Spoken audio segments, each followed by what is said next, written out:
The Adventures of Asher Robin, God's Pirate. Book 4! Yeah! Isle of the Dragons. Yes! Chapter 1. Yay! Chapter 1. Visions in the Night. Does he get a vision? The wind was strong, and the water was icy cold, but Asher could only feel upon his feet the water that was splashing from the waves. He was on his ship, the cross of the sea, and the icy water was being cruel. It was a dark night. The moon was shining, but above, thick, white clouds. There were icebergs all around. Huge chunks of ice hidden deep within the ocean that a ship can't see. Hitting it would be detrimental. And the waves crashed and thrashed against the cross of the sea. Asher Robin was in the darkness, looking and praying, but he couldn't understand what was happening. He couldn't necessarily see perfectly well. And then, crash! His ship must have hit an iceberg.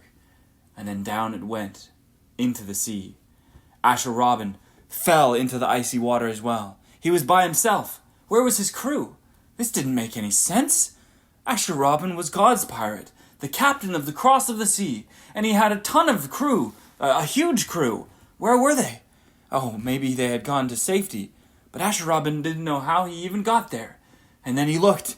He's underwater. Cold, wet, white water. And he saw the iceberg.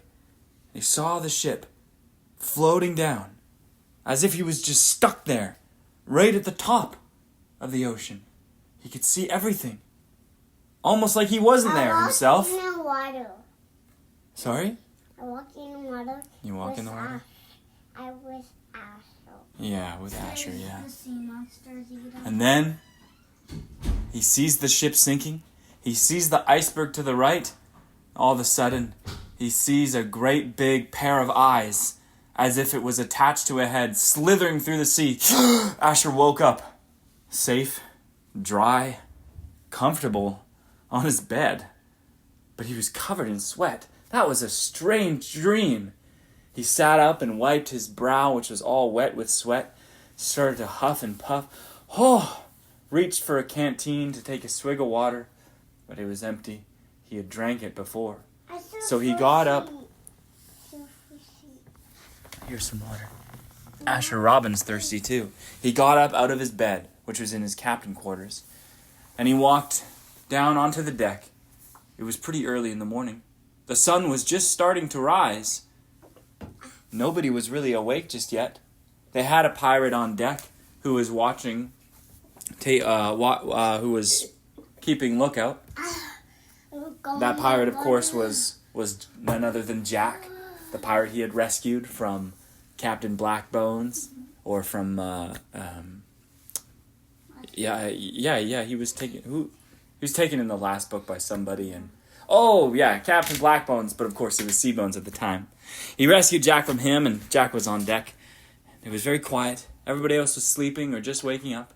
Well, he went down to the lower deck, which is where the kitchen was, and he took some of the fresh water they had in a great big barrel. They had gathered it from rainwater and whatnot, and he had a sip of that, saw that there were still a few coconuts, so he decided to crack one open and drink the milk, just straight up. And then, nibbling away at the flesh of the coconut, he returned to the deck, and he looked out at the calm ocean, and he was thinking about his dream. It was hard to remember. It's very hard to remember dreams when you have them, but he thought about it. It was cold. There was ice all around. It was stormy. The waves were large. He had never been in the waters like that before. Never seen such massive structures of ice before. And then a ship going out of the sea. And those great big eyes slithering around in the ocean. What a terrifying dream, he thought. The day proceeded on pretty normally for Asher. You see, what they were doing on the Cross of the Sea was a deep-sea fishing trip. That's right. Back at the island where they had those widows and the orphans, and they had Martha and James and Rubina and Shiloh and John Scott and Samuel Sparks and Heather and Charles and the whole big God's Pirate crew. Well, sometimes it was really nice to take the cross of the sea out, do some deep sea fishing with the nets. Of course, you know who they brought. James and Shiloh and Rubina and Martha. They're professionals. They're professional fishermen. Because a fish coming. Because the fish were coming. And anything extra they could have, they would bring back to the village and they would sell it. Remember what you're speaking is recorded. Because also coming too. That's right. So they would take it back and they'd sell all the extra fish, or maybe they'd give it away at some of the church gatherings they would have on the mainland or in the different island villages. And it was just a great way to provide lunch to everybody after preaching the gospel, because that's what God's pirates did. That's what God's pirates did. So they preached the gospel everywhere they went. But sometimes you had to get supplies, and so they were deep sea fishing. So it was a very calm morning. He could see far into the sea. The sun was rising. It was beautiful. It was warm. It was a perfect weather. And nothing like his dream at all. And he wondered, how did his mind ever go there? And so he carried on with his day.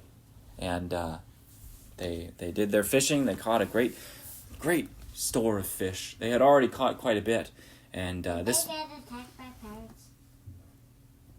Well, I can't tell you what's going to happen. Papa? But there's been plenty of pirate attacks before. Yeah. What about a fish coming too? Yeah, they caught the fish. They caught a big fish. Maybe they caught a big pink fish. A salmon. A red pink fish. I knew you would. And they ate it. Baby fish. And a baby fish. Maybe it was inside that fish. One time I caught a fish. And when Opa cut it open, guess what was in there? A fish? A little fish. Yeah. Anyways. Baby fish. Yeah. And it's tiny. Yeah, just the size of your pinky. Anyways, so they wrapped up their fishing. It was a great day. Great day on the sea. Shiloh was there, and we know that he's 7 years old. Asher Robin is 11, almost turning 12. And that meant Asher Robin had a big problem. And that was he was always hungry.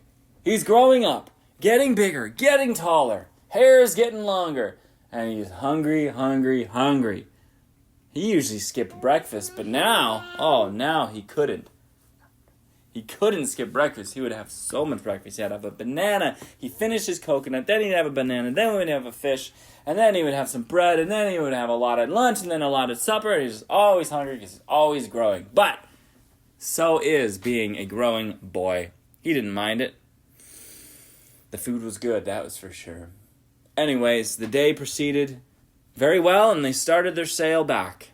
They had done an overnight sail and been fishing here and around, but straight back home, they would sail overnight and get there by morning, no problem. No problem at all. The wind was with them. And so, Asher Robin, that night, he prayed at the end of supper, read some scripture, read a psalm to everybody listening. He and Shiloh played a little game. Know any games that are fun to play on the deck of a pirate ship? Hide and seek. Hide and seek. Yeah, Rubina and Shiloh and Asher, they played hide and seek. And Shiloh won because he climbed to the bird's nest at the top of the mast and nobody thought to look for him there. So finally Asher and Rubina said, "Shiloh, we give up, we can't find you." And he went, you know what he did from the top of the bird's nest? He went, "Oh, ah, oh, ah, oh, ah," pretending to be Howie, who of course was back at the island. That's right, Howie was getting bigger. He wasn't just a baby monkey anymore. He was staying on the island like a lazy old monkey. But Shiloh was happy to make fun of him that way and have a good laugh at his expense. And remember their good old friend Howie. They'd see him tomorrow. So anyways, that night, it was calm, and Asher Robin lied down on his pillow and said one more prayer. "Dear God, keep me safe this night. Help me to dream dreams that honor you. I love you. Amen." And when he prayed that prayer, he thought to himself about his dream, the dream that he had. It was so strange. It was unlike anything he had ever experienced, unlike anything he could ever remember. But it was so real. It was as if he was there. And then he fell asleep. And he laid his head down on his pillow, closed his eyes, and then he saw an island, a great stone pinnacle rising out of the sea, shooting upwards, this great big stone island. All around him was swirling water as if Asher Robin was floating in a whirlwind. And he wondered to himself, is this another dream? How am I seeing what I'm seeing? This doesn't make any sense. But this great big stone pillar of an island was rising up out of the sea. And on top of that was a boy. He looked older than Asher Robin. He looked familiar, almost like a friend, but a stranger nonetheless. And the boy looked sad, and the boy looked lonely, and he wasn't sure what to do. But Asher Robin, he wanted to reach out and help him. He wanted to say, hey, I have a ship. I have a crew. Come, join me. Be safe. And for some reason, he knew that this boy on the island, that he wasn't safe. But he couldn't reach him, and he couldn't speak. He tried to talk, but nothing came out of his mouth. This was very peculiar. And then finally, Asher Robin opened his eyes in his cabin. He had probably slept for an hour, maybe 2. His candle was waning. The flame was flickered out. Smoke was just rising from it. The wax was still wet. Asher Robin, puzzled, and thought, what a dream. What a very strange dream. Could it have anything to do with the sinking cross of the sea? With a great big pillar of ice? And now one of stone? Could it be? What is happening? Asher Robin fell to his knees and he prayed, God, help me understand. Help me understand what these dreams mean. Now, take them from me if I shouldn't have them. Or tell me what they mean, if they mean anything at all. Because Asher remembered stories from the Bible. He remembered the story of Joseph from the book of Genesis. One of Jacob's sons who would have dreams that meant something about the future. And he would interpret dreams that others had, like Pharaoh. And then he remembered Daniel, who did the same thing with his king and another king. Oh. So he asked God, if this means anything, please tell me. Please show me. Well, he didn't hear anything. But all of a sudden, something unsettled in his heart. Something needed to happen. He needed to do something. He needed to go somewhere. But he didn't know what that was. He thought about that boy in his dream. Now he couldn't remember what he looked like. He couldn't remember very much of the dream. But he knew he had it. So, he stayed up the whole night, praying and fasting and seeking God. He was disturbed. You see, when something falls in your heart from the Holy Spirit, you could feel it. You can't get rid of that feeling till you do the thing that he's telling you to do, whatever it may be. And so he, Asher, prayed all night. In the morning, sure enough, he could see his island on the horizon. And when they docked and they unloaded all their fish, it was a great celebration for the wonderful catch. Shiloh ran around the sand, and Howie jumped on Rabina and said, ooh, ah, to say hello. Asher Robin, he went right to his cabin. Yeah, I had told you that they had built quite the little village by then, right? They had a water system, a washing system, and whatnot, and different cabins all over the place. It was a great island to live on, and many people lived there. So Asher Robin went to his quarters, and he prayed again. But then, not even an hour had passed, and he went to the beach. He found Samuel Sparks, and he found James. By the way, Samuel Sparks, he was still with him. If you recall, he was going to become his own God's pirate, but he was sticking around. The island, like I said, was a wonderful thing to do. There's plenty of things to do, and plenty of different, people would come up and ask for help on here and there, and people would come, people would go, and it was a great time. I suppose we should find a time. Maybe it was a few months, and maybe a few months after, and maybe you're wondering, hey, what happened to Tom Robin? Well, he's still there. He still lives on the island. A very changed man. At first, it was a little awkward between him and James. You see, James was not as fast to accept him as the others because of, everything that he had done. But he went away for the first month, and he went to a nearby village, and he came back. He was all clean shaven and bright-eyed, and his hair was cut, and he had a new wardrobe, and he was a handsome-looking guy. He looked very much like an older Asher Robin, and, well, people loved to see that. And he and Asher, they had spent a lot of time together as well. Not as much time as you think. You see, it was still a little strange for them. Even though it had been about 3 or 4 months since they were reunited at last, and Asher found out that he was alive, it was hard for them to find time for one-on-one time. And when they did, it was kind of awkward. You see, they hadn't seen each other in almost a decade. It was a long time. Asher Robin had very much grown up without his papa, and Tom Robin had lived a long time in rebellion to God, and so he took the time to try to ask Asher about the Bible, to try to learn about the Bible. He would read through the old Bible that he had given to Asher, and that was a good time. But to say that they were connected, to have a kind of bond like a papa and a son, they didn't have that just yet. I think they both wanted it, but neither of them really knew what it meant. Tom Robin didn't really know what it meant to be a papa to a son like Asher, a 10-year-old and an 11-year-old. And Asher didn't really know what it meant to be a son. He had always been on his own or being taken care of by pirates. The dirty, mean, stinky, greedy, awful kind of pirates. And so he wasn't really sure how to act. But he went to Samuel Sparks, he went to Tom Robin, he went to James, and he told them, "Men, I need to go to the mainland. I don't know why, but I need to not be here. Something's been happening in the nights. I've been seeing these dreams, and I feel I must go there. And I don't know what for, and I don't know when I'll be back, but I must go." Tom Robin said, "Well, I'll take you. I'll go. We'll take the smaller vessel.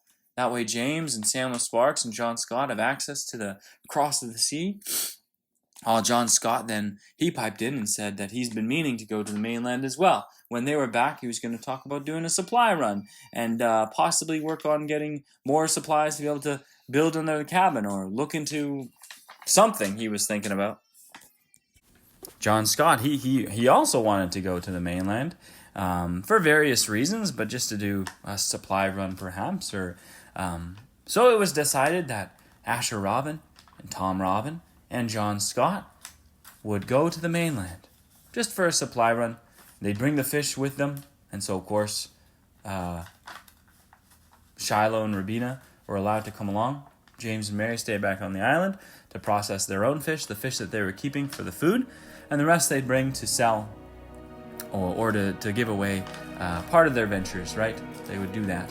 Asher Robin really felt like he needed to go to the mainland, and of course there's a few I think it was a few days sail to get there. But once they did set sail, Asher Robin felt that peace again. The unsettledness that he had in his heart went away when he was on sea, going toward the mainland. And then he understood, he perceived that this is where God was guiding him. This is where the Holy Spirit was having him go. And he was excited to find out, what could that be for? Who was he supposed to meet there? And what was he supposed to do? And that we will find out in the next chapter of this 4th book in the God's Pirate Saga, Isle of the Dragons.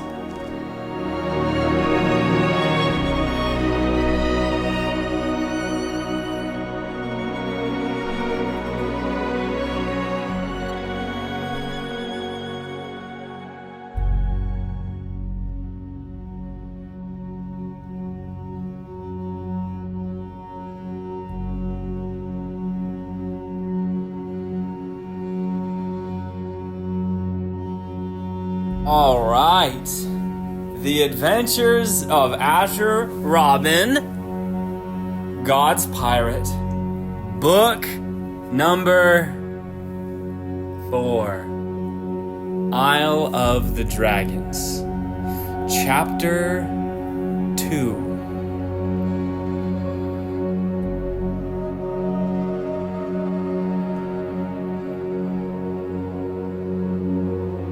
The mission. I was drawing a blank there. I was thinking, what is this chapter about? I actually kind of for a second forgot about chapter 1. This chapter 2 is called The Mission.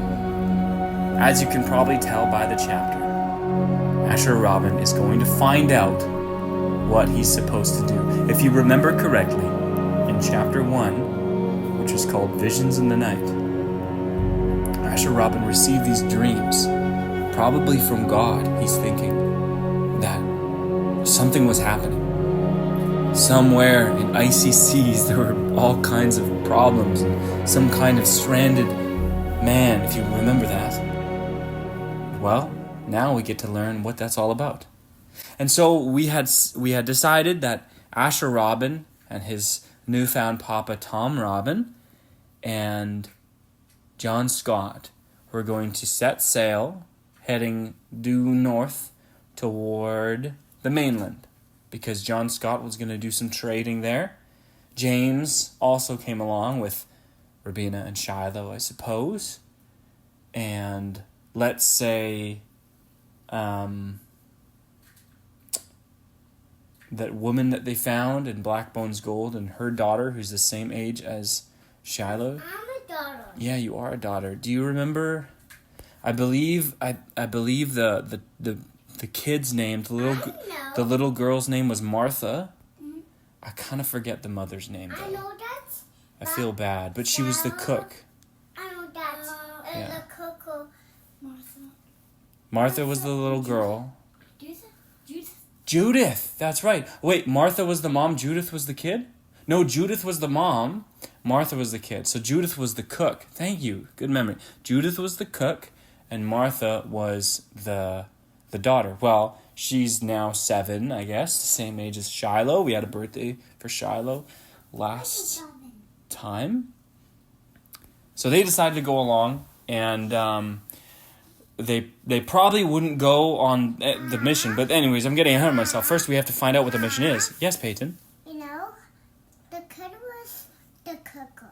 Yeah, she was the cooker. Yeah. So, Asher Robin, Tom Robin, John Scott, James and Mary and Shiloh and Rubina and Judith and Martha. They are the ones who set sail. They leave behind the 2 other widows and all their orphans, and they leave behind Samuel Sparks and Charles and Heather and Jack. They're all manning the island, the God's Pirate Island, which is just growing in population at a crazy rate as they find people who need help.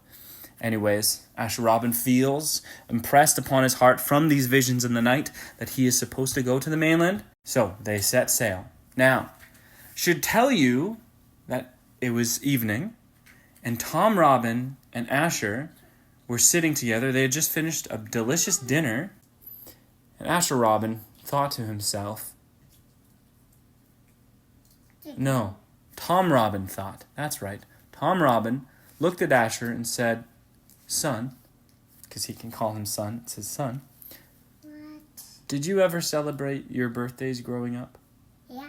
Asher Robin thought for a little bit and said, no, I don't think I ever knew my birthday, and, well, I was raised on the pirate ship by Captain Griffin, and, well, nobody really celebrated birthdays. Tom Robin said, yeah. Well, when we celebrated Shiloh's birthday, I thought of you, and I wondered about that. Son, I wonder about a lot of things, but I can't, it's hard for me to talk about them because of, well, I feel very bad that I wasn't around when you were growing up. It's okay, said Asher. I guess that's the life that God has given us. But by His grace we're together again, and not just as strangers, but co-heirs with Christ, and we're laboring for the gospel together. There's nothing better than that, said Asher. What are some other questions you have for me? Asher Robin asked Tom Robin. Well, I guess I have a question. Do you... Let me know if this is too hard, but do you remember your mother at all?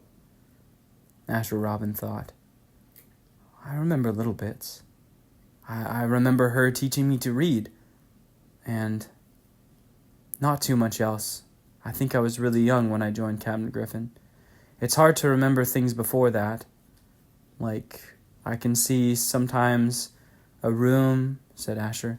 Sometimes I see a house. Sometimes I see Well, all the time in my memories and dreams I see pirate ships. Not pirate ships that I remember per se, or the one that I grew up on, but other ones.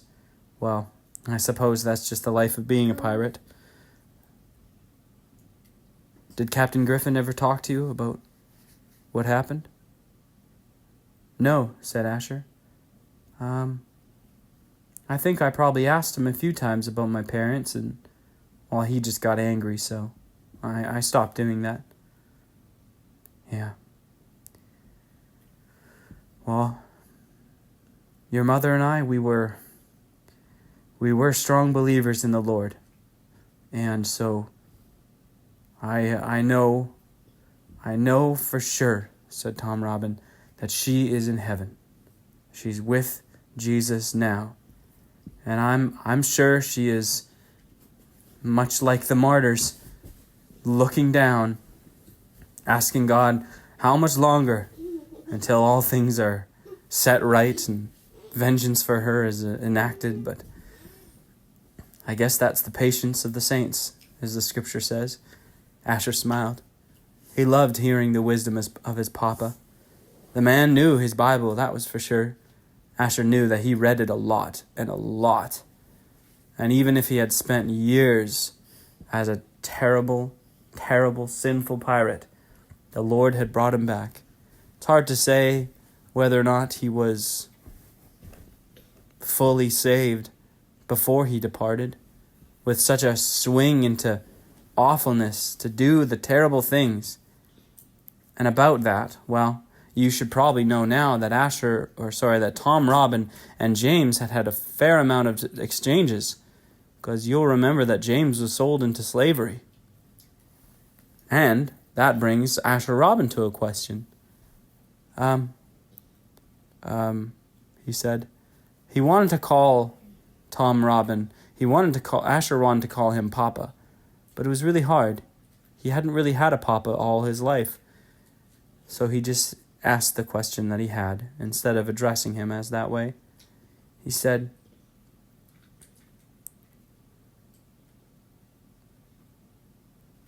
why do you think it was that your pirate operation, that you took slaves to mine the gold?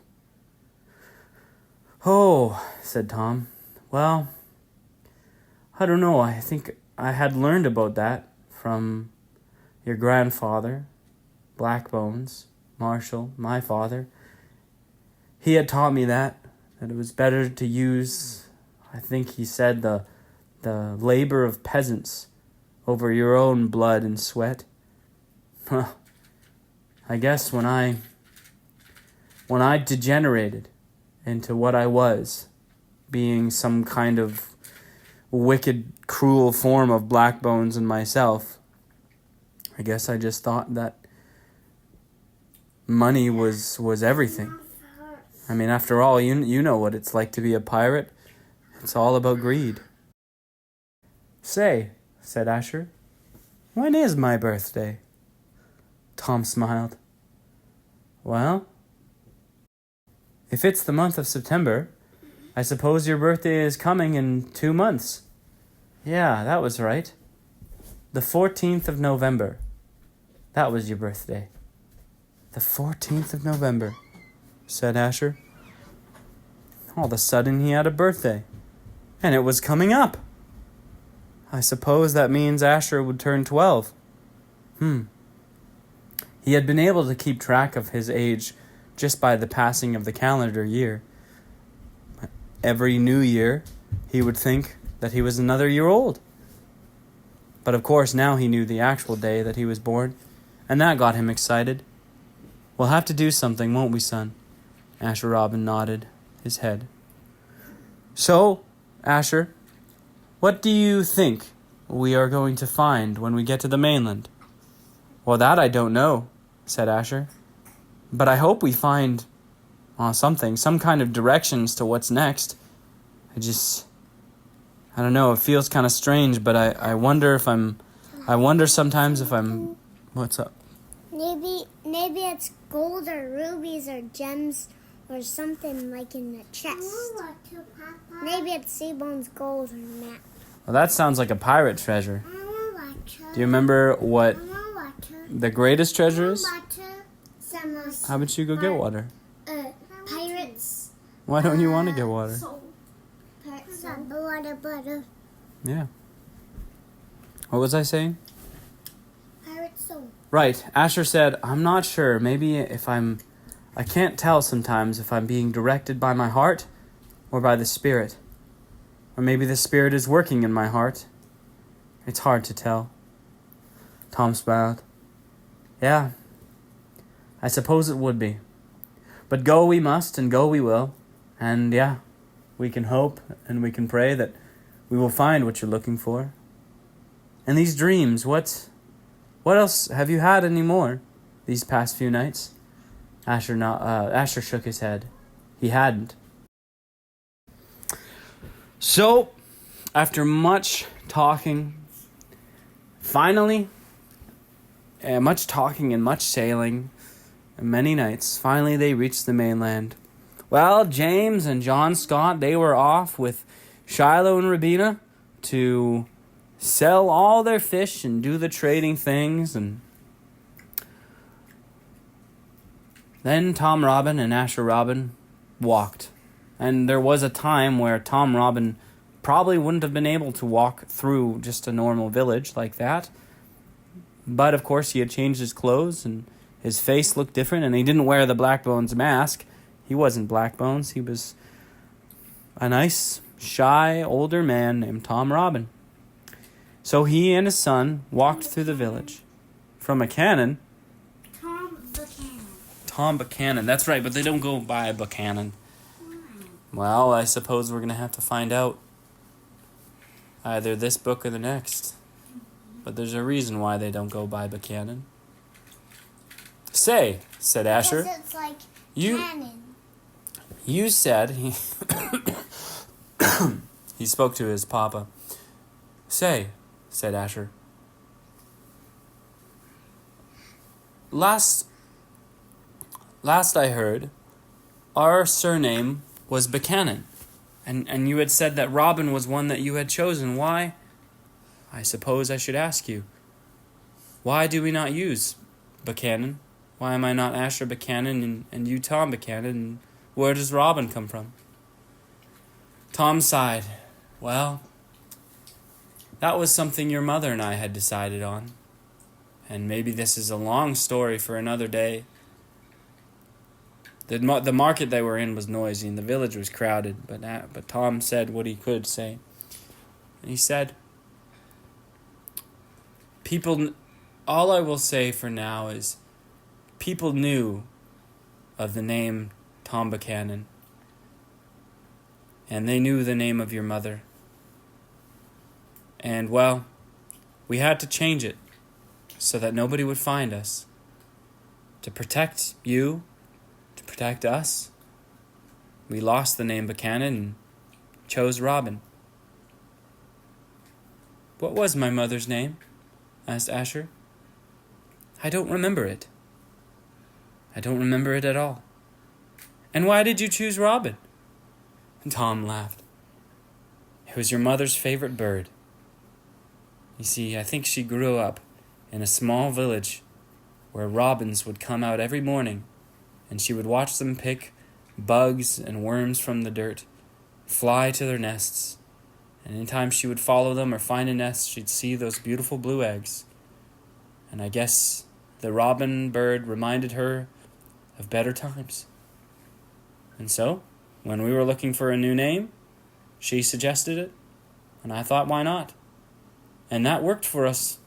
We weren't found, as far as I can tell. But as to what her name was, her first name was Tabitha. Tabitha Robin, said Asher. Tabitha Buchanan before that, and something before that, before we married. Well, how long ago did you marry? Must be going on 15 years now. There was a long silence between the two as they walked. And then, probably about 20 minutes into their stroll, an old woman bumped into Asher. And she said, "Oh, pardon me." And then she gasped, "Oh, you!" And she took hold of Asher's face, while Tom Robbins stepped close to see if he needed to protect his son from this woman. But she looked kind and she looked gentle. She held Asher's face, squishing his cheeks together a little bit. She looked into her eyes. She said, "I've seen you. I know you." Asher Robbins said, "How? I'm so sorry, but I don't remember you at all. Have we met before?" She said, "No, I don't think we have. But I have seen your face in my dreams, or if you can call them dreams, more like terrors of the night, visions, if you will, terrible things, but I see your face, and I've been meaning to find you somehow, and here you are. Oh, how do you come here, and who are you? What is your name?" Asher stumbled. "Oh, my name is Asher Robin, God's pirate, and you've seen me in your dreams. Oh, I've had nightmares as well, terrible things of icy waters, and I was beckoned to come here somehow, and maybe I was beckoned to come here and find you. What is your name?" She said, "Asher. Asher's your name. Oh. My name is Anna." "Well, it's nice to meet you, Anna. What else have you seen in your dreams?" "Oh, just terrible things. Terrible things about my son. Oh, you must help me, please. Please, Asher Robin, you must help me find my son." "Your son? Is he a bit older than I am?" Why, yes, he would be. He would be indeed. A young man. Oh, he set off to find something down there." "Oh, what do you mean down there?" "He said he was going south to the icy waters where dragons lived. Oh, he wanted to be the first man to ever find the dragons and record them in some book he was calling, what was he calling it? A biography of sorts? I can't remember. Oh, he had aspirations to record these things. But dragons, they're dangerous, you see." "Oh, I can imagine so. The Bible says much about those." "The Bible?" said Anna. "You know the Bible?" Asher Robin smiled. "I am God's pirate after all. Oh, I would be honored if I could find your son for you. But I'm afraid south is quite a narrow direction." "Well, I have a bit more than that, I suppose. You see, he set forth and chartered a pirate. Some pirate ship was going to take him there. Oh, I told him the tales of pirates taking people for slaves, or him being kidnapped and having to join their crew. Awful things." Asher smiled. "I know both of those pirate things very well." "Say, you're God's pirate," said Anna. What does that mean?"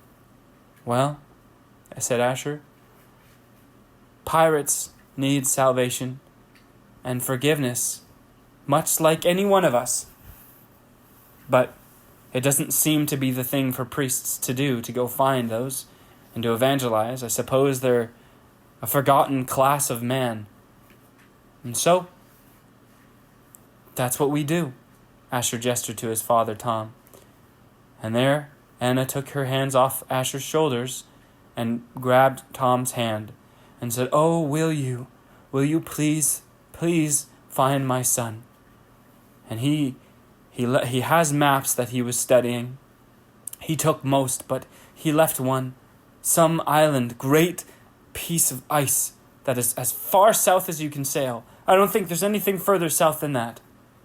That's where he headed. I'm sorry that isn't much. I hope it's something." Tom laughed. "We've had worse directions, that is for sure." Asher wasn't entirely sure what he was referring to, but it seemed Tom was reverting back to the man that he once was, and remembering things that he once remembered and knew. And so, with that, we have the description of the mission. "Say," said Asher, "Anna, dear Anna, what is your son's name?" And Asher remembered the name very well when he heard it, and I wonder if you guys will hear it. A young man whose name was Micah. Yeah, Black Bones Gold, that's right. I knew that guy. He's coming back. But we'll get some more details in the next chapter, chapter 3.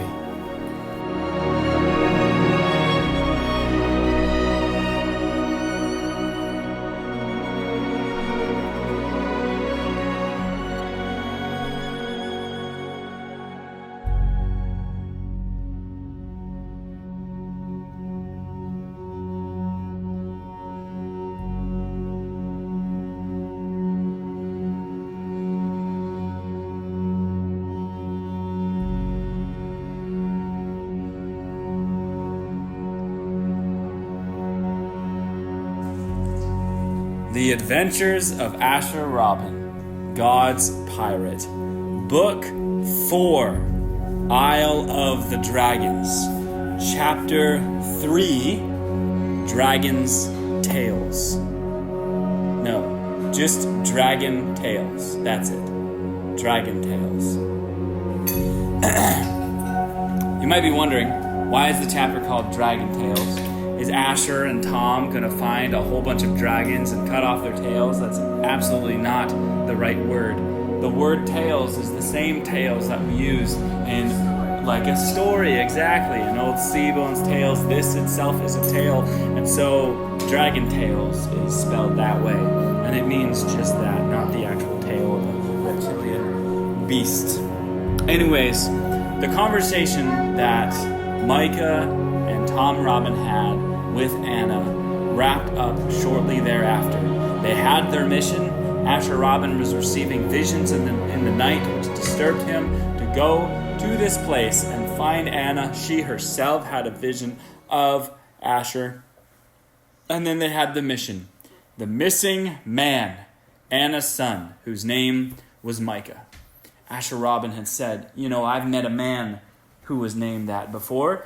I met him in a pirate covert way back in The Adventure of Asher Robin, God's Pirate, Book 2, Black Bones Gold, Chapter 2.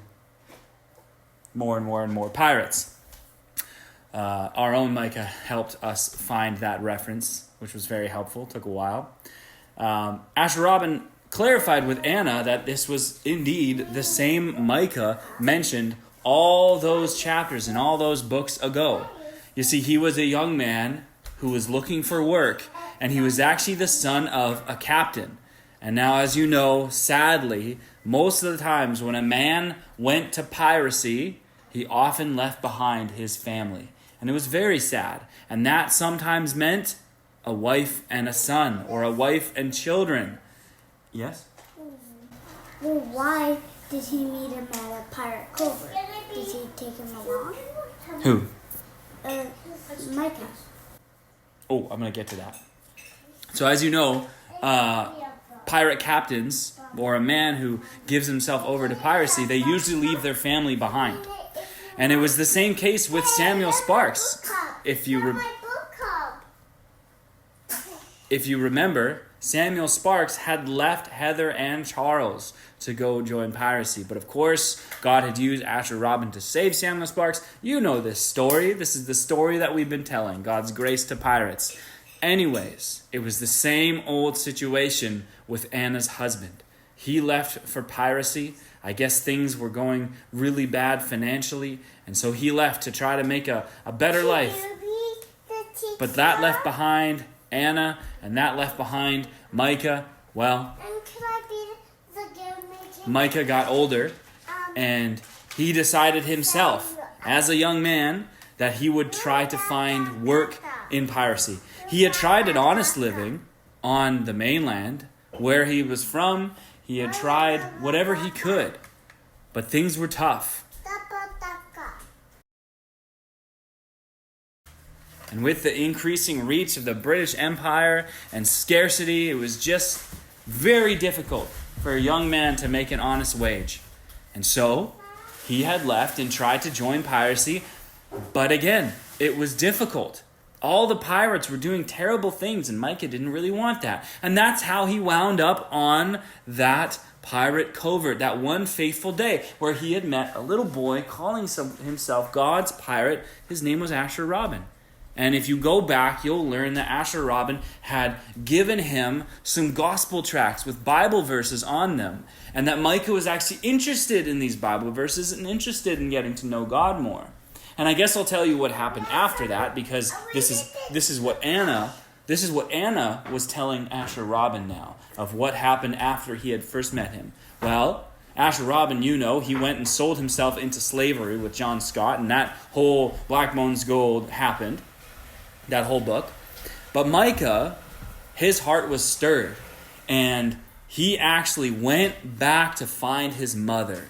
And he went back to her, and he started to read the Bible and to learn more about God. But as he was reading the Bible, he read stories and Bible verses, the very same ones that Asher Robin had read, about dragons. You see, the Bible talks a lot about dragons. Not a whole lot, but it certainly does have many verses that, like in the book of Job, it talks about it in the book of Psalms, in the book of Isaiah, even in the book of Revelation, it talks about spiritual dragons, but in those other ones, there's literal dragons mentioned in these tales, in these stories in the Bible, in these prophecies and whatnot.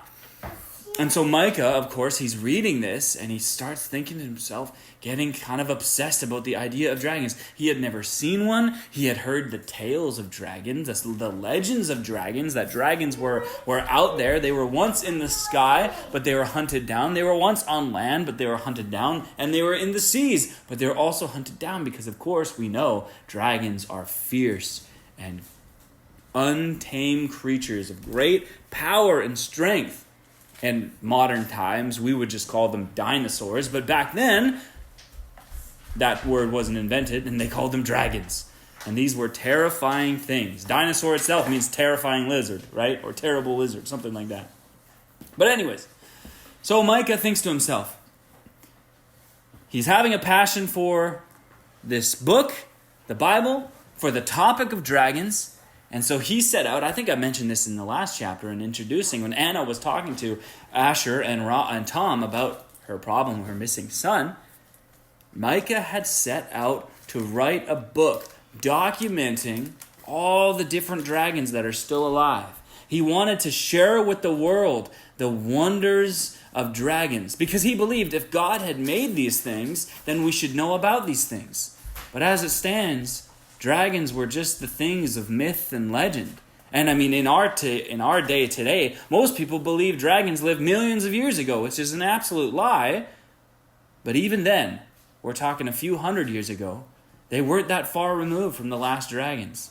But they were slipping away into myth and legend and old wives' tales and sailors' tales and pirate stories meant to keep kids away from the sea. But Micah wanted to get to the truth. He wanted to find the dragons. And well, a lot of pirates knew that the dragons had fled south with all the fishing, with all the seafaring and whatnot. Dragons didn't particularly like people, and so they fled south to the icy waters that were north of Antarctica. And they had fled there. So of course, you know it, Micah chartered a pirate to go down and to do this quest. And Anna, it had been months now, she was very worried about him. So, of course, she hires Asher Robin to go do this. They leave the conversation with Anna, Asher and Tom, and they start talking about this. Asher says, the directions are very vague. South is not much. Icy waters to the south. That is a huge stretch of ocean. How will we know where?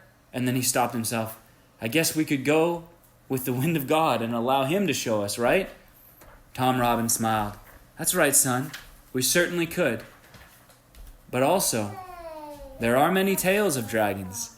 And perhaps there have been pirates or sailors that have come recently from the south and they can tell us where those have been. Maybe we should go to the docks and ask around. And so they did. They walked to the docks and they started to ask around about dragons and whatnot. And there were men who had sort of stories of dragons, like one time, this man, he was sailing through the waters. It wasn't icy waters, but it was deep sea fishing. Well, and their lines, their nets were catching crazy things, long, massive snakes with great fins and massive heads. And it was dangerous because these snakes, if you tried to pull them up, they could wrap themselves around your fishing line and pull themselves back into the water with their great body and pull down your ship. This one sailor told of a time when that happened, and he decided to cut the ropes and to head back north, to head back home and never deep sea fish again. It was too dangerous. Well, and then you'd hear other stories about an old man said, "Oh, when I was a boy, we went on a dragon hunt, and with great spears and harpoons and javelins, we sailed to the seas where you could see those beasts, and we hunted, as them boys do with the whales these days. We were hunting dragons for their great stores of meat." And they tell stories, but these are all ancient stories. These are all old. We're talking decades old. Nothing new, nothing that would really help them find Micah. And then after a long day of discussing things with various pirates and various fishers and sailors and whatnot, Asher Robin and Tom Robin, they sat down, and I think they had come to the mainland with John Scott, right? And did they come with James and Shiloh and Rabina? So they came with everybody. They sat down for a supper, and Tom Robin was very quiet. Well, they tried to eat, and they prayed before their meal, and they sang a hymn as well. And Tom Robin sat there, and finally he looked at Asher and said, "Son, can I talk to you?" And so the two stole away. They left to where they were. I guess they had rejoined on their pirate ship for the supper. They went to the upper deck, let's say the helm where the wheel was.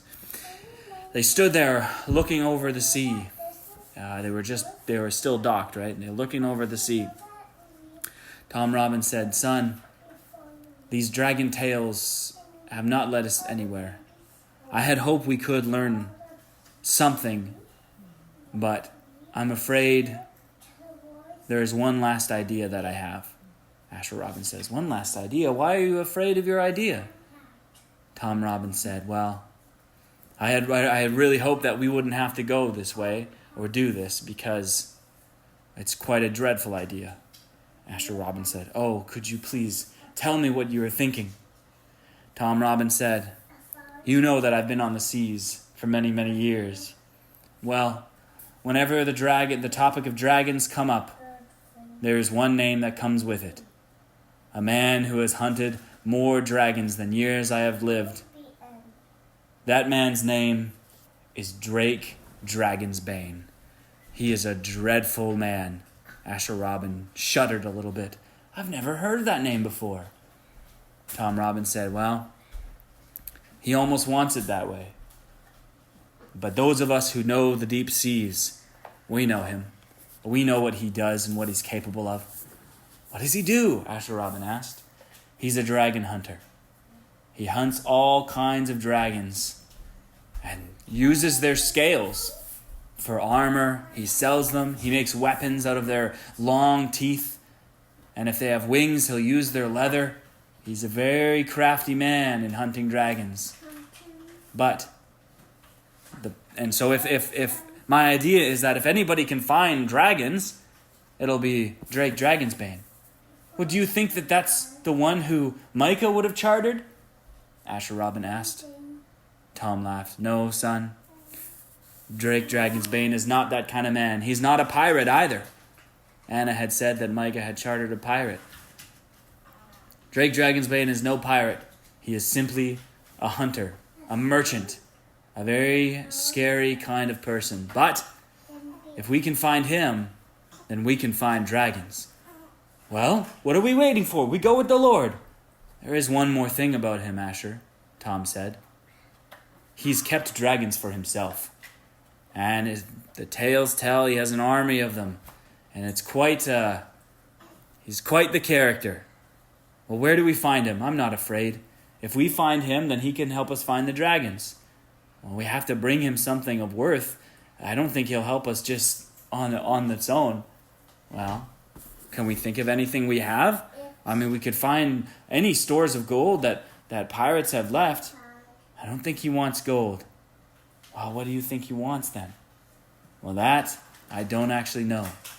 But I know someone who might. Have you ever heard of... You guys have a good pirate name? Jacqueline. Jacqueline? Oh, you were thinking Jackson, right? Okay. What is a cool sea creature's name? Seahorse. Like a seahorse? Okay. And then what is a good color?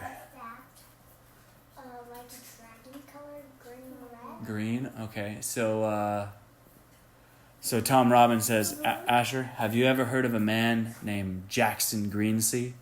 Jackson Greensea? No, I've never heard of him before. Well, he actually used to be a partner of mine. Back when, even before I was Blackbones, when I was serving under your grandfather, Blackbones, he was one of the crew. Jackson Greensea. And he always talked about how he was friends with Drake Dragonsbane. In fact, that's where I know most of those things. So I think I know where to find Drake Dragonsbane. He has an island somewhere south, but not as far south as the ice. The tales tell that there's a volcano standing in the middle of the sea like a pillar of rock. Did you say like a pillar of rock? Asher said. That was in my dream. Well, then perhaps this volcano is where we ought to go. But if that's where Drake is, like I said, we want to find Jackson Greensea first because he'll have the information. He'll know what we can give or what we can offer Drake in order for him to guide us or at least direct us. I don't want to go in blind. If we go in without some kind of plan, we might not come back. Oh, you forget. God is always on our side, Asher said. True. Don't we know it? But still, I think it would be wise. If we find my old friend Jackson, we can probably ask him what Drake would accept. Oh, how are we going to tell the others, Asher said. This sounds like a very dreadful quest. I mean, we've been in all kinds of dreadful situations before, but this one seems very dangerous. I think it might be best if it just be you and me, son, if we go. Shiloh and Rabina are not going to like that at all. Well, I don't think they'll like it, but could you imagine convincing James to let them come? No, I think James wants to stay, Asher Robbins said. He seems pretty settled here, and or at least with the island, and I think after the whole ordeal of Battle of the Bones, I don't think he'll want them to come on another adventure. So, it'll be you and me, son, Tom Robbins said. And Howie, Asher said. I'm sure Howie will want to come. Huh, I don't know. Dragons are a scary bunch.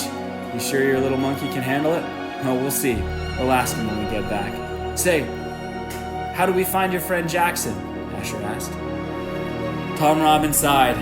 Well, that's the tough part, son. He was arrested by the British Navy many, many years ago. And I bet you he is rotting somewhere in some cellar. So in order to find him, we're going to have to go to the British Navy and ask where he is and go and free him.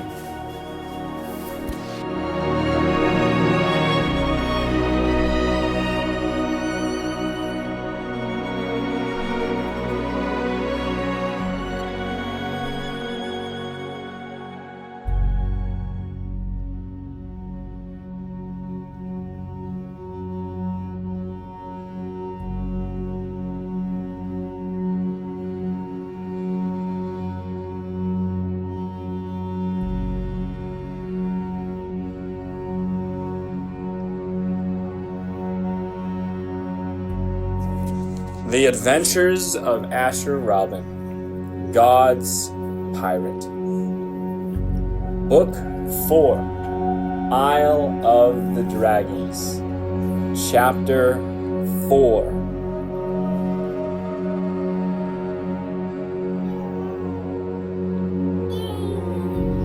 I'm trying to think of a title.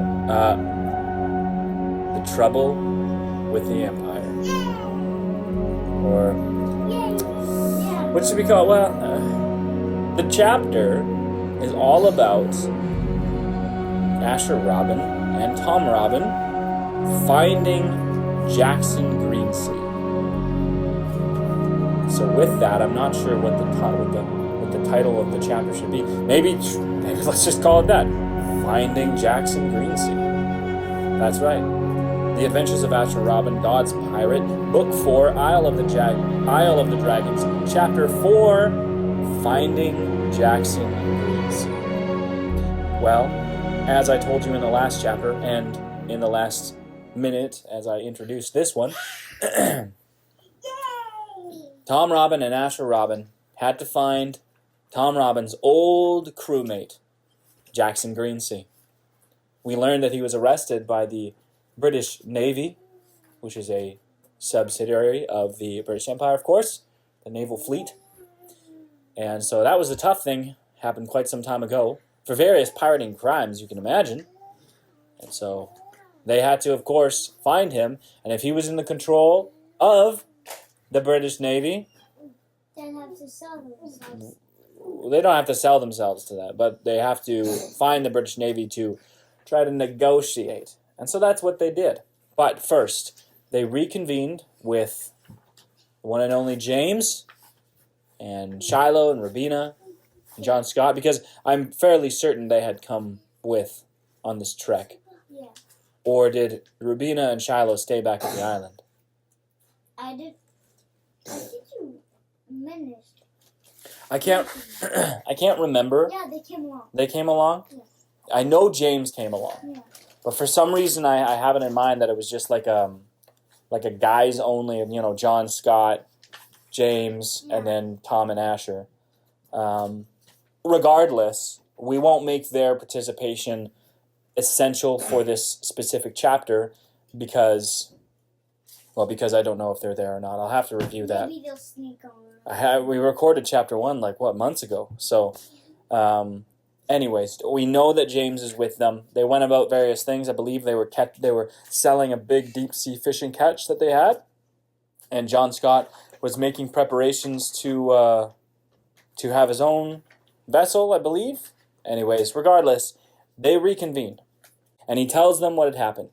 Of course, he shares about his vision, not every single detail, because some of it was a little bit scary, right? You remember, he was by himself on the cross of the sea, and the cross of the sea sunk into the ocean, and or at least it seemed like it did, and then he did as well, and anyways.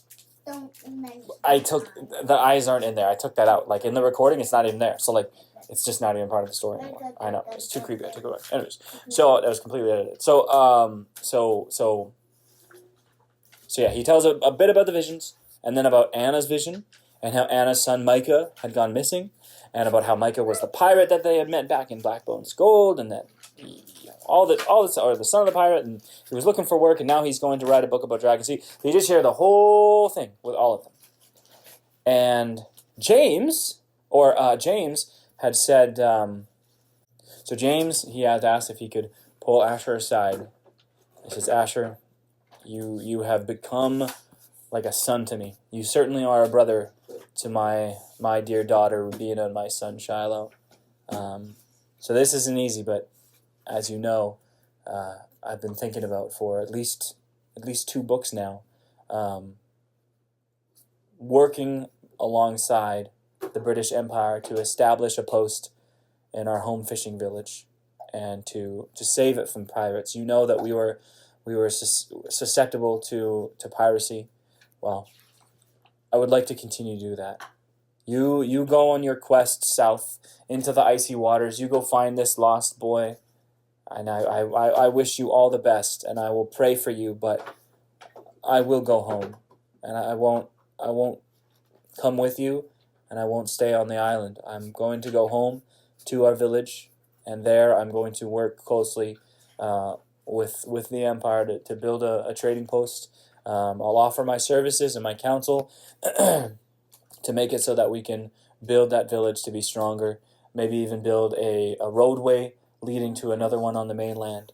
And I think, it was an island, so you wouldn't have a roadway to the mainland, obviously it's an island, but we'd like to build stronger docks. We'd like to have an outpost there to be a throughway for the British Navy and not for pirates, to shoo away pirates, and just because we're so susceptible to the Eastern pirates. But anyways, so that was what James had communicated to Asher, and Asher said, "Oh, I can't say it's not sad, but I know that you've been thinking and praying on this for a while. So if this is where the Lord would have you go, then so be it." And James said, "I will be taking my family. I will be taking Shiloh, and I will be taking Rubina. They're too young to be faring the seas as pirates, even if pirates for God. But they're going to come back, and they're going to do. We'll take up the trade of fishing again, and they'll support me in that." Well, this made Asher a little bit more quiet, but he understood. But he had just thought long and hard about all the many adventures he had with Shiloh and Rubina, the times that they had saved his life, the times that he had saved theirs, and the times that they had spread the gospel and started churches and freed captives. And it was just a rich history with those two, the true God's pirate trio, Asher, Shiloh, and Rubina. But now those two would move home. Asher Robin thought to himself that maybe that was for the best, because in fact, if he had to go south on this dangerous mission, maybe it was best that they didn't come. Surely he had done many dangerous things with them before. Like fighting pirates. Like fighting pirates. But this one's different. Fighting dragons is a whole different game, he imagined, or at least he tried to imagine. Well, he hugged... You need water? There's water in that bottle right there. He hugged Asher hugged James, and they prayed together. They went down on their knees, and they prayed together. And Asher would let James share the news with Shiloh and Rubina. So he returned to the rest of the group.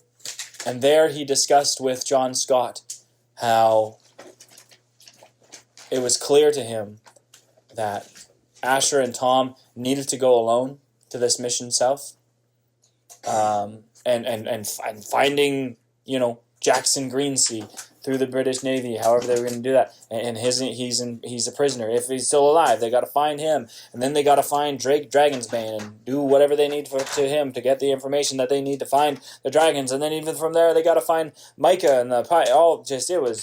It was quite a lot that lay ahead of them in this book, Isle of the Dragons. So he explained to John Scott how they were.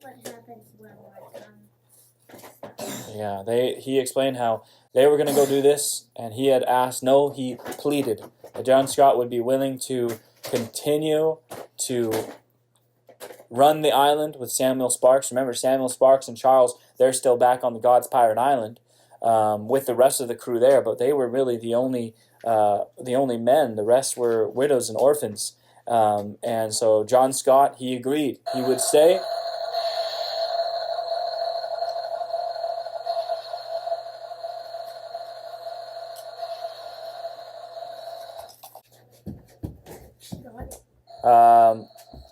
I was going to say that while we don't want that toy playing right now, that toy is actually very useful for like cannon fire. It kind of sounded like it. I don't know if it picked up on the recording, but anyways, anybody know where I was before that happened? Like John Scott. Oh, right, there was only men there, so John Scott agreed he was going to be on the island with Samuel Sparks. They'd still do the fishing thing, they still do the trading thing and whatnot, and evangelizing, of course, to see if more would join. Anna decided that she would join. Would Anna join? Anna's preoccupied at home, right? It makes sense. Can't have everybody up and root themselves and go do this. She's preoccupied at home. Excuse me. So that was that. That kind of settles the dispute of where everybody was going to be in this next little book, and that way we can kind of follow Asher Robin and Tom Robin. It's getting a little bit more difficult for me to remember every single one of the characters and to bring them along at every single adventure and to remember how they have a role in every single adventure. So we're just going to do the two for the majority of this part, but the rest of them certainly will come in later than this book. I believe so. However, now, the chapter of this book, we've spent 12 minutes not talking about the chapter of this book. The chapter of this book, of course, the name of this chapter, wow, the name of this chapter, chapter 4, is what? Finding Jackson Greensea. So let's get to that. I agree. Without further ado. Anyway, so Asher Robin, Tom Robin, they go where? They're on the mainland right now. They Head south. Nope. They head to the edge of the village to a brick building which housed an office for the British Empire. They had offices spread around, and the Navy certainly had a fleet there. Maybe not a fleet, but a few ships. So they went into that office. Well, you might imagine that was a little bit sketchy because Tom Robin was one of the most wanted pirates and criminals in that parts of the sea. Asher Robin was actually wanted as well for his part in the whole Richard Alpheson and the Admiral fiasco, where they actually stole a ship. They might put him in jail. But they didn't really have the internet back then, so they couldn't just look up their names and see their faces. So Asher and Tom Robin walked in, and there was a young man sitting at the desk, a clerk, if you will. His name was Thomas, or doesn't really matter. Thomas, it sounds like a nice one. I don't think we've used it. His name was Thomas. "What can I do for you?" he asks. Tom took a bag of golden coins, put it on Thomas's desk. Wait a second. Tom Robin is his name. I don't want to have the guys interacting with named Thomas. It's kind of confusing, hey? Let's just name him, let's just call him Mr. Wilkes. Yeah. So his name was Mr. Wilkes. "What can I do for you?" Mr. Wilkes asks. Tom Robin takes a small sack of gold coins, places it on Mr. Wilkes' desk. Chling! Makes a nice clinking, lovely sound. Mr. Wilkes says, "Hey, what's this for?" And Tom Robin says, "I gotta find a pirate. A pirate, and he was arrested some 10 years ago. And I don't know if he's still in your captivity or where he be. But if you can find him, I will have thrice the amount of gold for you." And Mr. Wilkes picked up the bag and threw it up and down. "Feels like a nice sum, especially if you times this by 4. And Tom Robin says, "Deal. 4 it is." And then Mr. Wilkes said, "What's the name of the pirate that's lost to you?" Tom Robin said his name, or at least the name that he called himself, was Jackson Greensea. "Jackson Greensea. Kind of name is that?" "That's a pirate name, I guess," Asher said. The three of them laughed. Mr. Wilkes then told them that he would need about a week to get that information, because he would have to search through the old records, find out where he was arrested, where he was posted, find out where he was from there, write a letter to the prison ward to ensure that the prisoner Greensea was still in good health, all that kind of stuff. So he said, "Be back in a week. I'll have that information for you, if you've got the gold for it." Tom Robin shook his hand, and with that, he and Asher left the building. "I'm surprised we didn't get arrested," Asher whispered to him. Tom laughed. "Yeah, that could have gone that way, I suppose, but one thing I learned about men is they're pretty greedy. Like the root of all evil is the love of money," Asher said. "That's right, son. Something like that." "And with that, we now have a week for me to shore up the rest of that gold." Asher laughed. "Oh, we'll have that on the cross of the sea, all right. You know how much we've plundered over the last little bit." "Plundered or discovered?" Plundered is not the right word," Asher said. "That sounds a little bit too piratey for us." "Agreed," said Tom Robin. "Agreed." And with that, the two returned to their ship. And because it wasn't that far of a sail to get back to the mainland, to their island, they decided to do that because they could go there and back in the span of a week. So they went back to the island. And just take a skip. They're not in the hole. well, they got the big ship. They might as well take the big ship. So they take the big ship and they go back to the island. They drop off John Scott and James and Rubina, and they ask them to.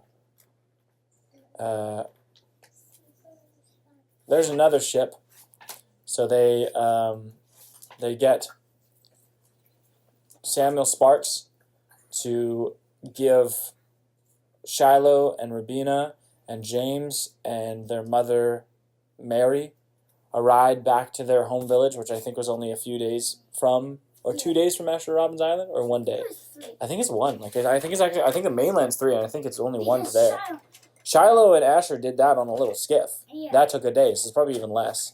Anyways, that's book 1 references that are so far behind us. Anyways, it is now the time that I said that we'd have to go to bed. It's 8:02. So with that, we didn't necessarily find Jackson Greensea, so we're going to do that real quick. Not find him, but find the news on him. So with that, there was kind of hard to say goodbye. Shiloh and Rubina were very upset about how they had to up and move from the island, but it was what it was. James kept a stone face and said, "Children, this is what's best for our family. This is what we're going to do, and this is what's best for our island, for our village, and for our friends that are back home." And so they set sail with Samuel Sparks to have them dropped off there with, of course, with a great sum of gold, whatever they could spare, so that they could start up on their livelihood. And all the women and all the children, they hugged and they cried, and it was quite the goodbye. Asher Robin hugged Shiloh and Rubina and said, "I will visit you as often as I can. I think this mission will have me gone for a few months, likely, as we journey south. But pray for me and pray for my safekeeping, and I will do the same for you, my dear brother and my dear sister." And with that, he kissed them both on the forehead, and that was goodbye. Asher Robin and Tom Robin then, in due time, set sail back for the mainland, just the 2 of them.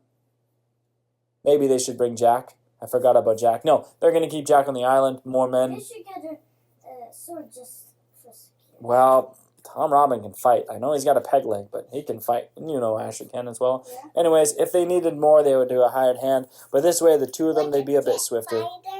Yeah. Asher Robin said goodbye to Howie as well. No, Howie decided to come. He was all, up in arms about Shiloh and Rubina leaving, and he didn't want to be left at the island alone. He realized Asher was going to be gone so long, and so with them he went. So Tom Robin, Asher Robin, and Howie, the Howler Monkey, set sail for the mainland. They got to the mainland. They went to that same village. They went to that same building. They talked to Mr. Wilkes. And guess what Mr. Wilkes says? "I found him all right. I found him all right. And he's in good health. Or at least is for now." Tom Robin paid him up and learned the location of where Jackson Greensea was. He's highly locked up. And Mr. Wilkes wasn't going to tell them how to break him out or anything like that. He just got them the information. It was a high security prison that was on an island. On an island? Yeah, this is a pirate story. Of course it's on an island. No, in the mainland. They wouldn't have prisons on the island. It's too risky there. In the mainland, there was a prison that was probably about a 2 days trek inland via horse. And so that brings up the trouble of chartering a horse and land faring, traveling on land through the countryside. We have not done that in all of our time. And I know this book is called Isle of the Dragons, and those are sea dragons, and Isle means island. But here we are on the mainland. Asher and Tom in the next chapter are going to go to the prison and find a way to get in contact with Jackson Greensea.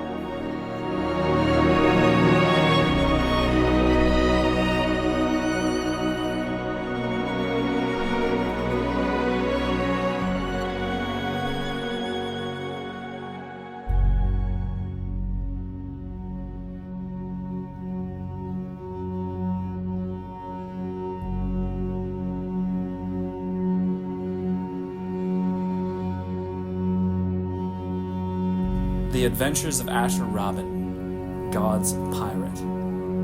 Book 4, Isle of the Dragons. Chapter 5, Finding Jackson Greensea, Part 2. I'm calling this... Excuse me. Drink some water. I'm calling this part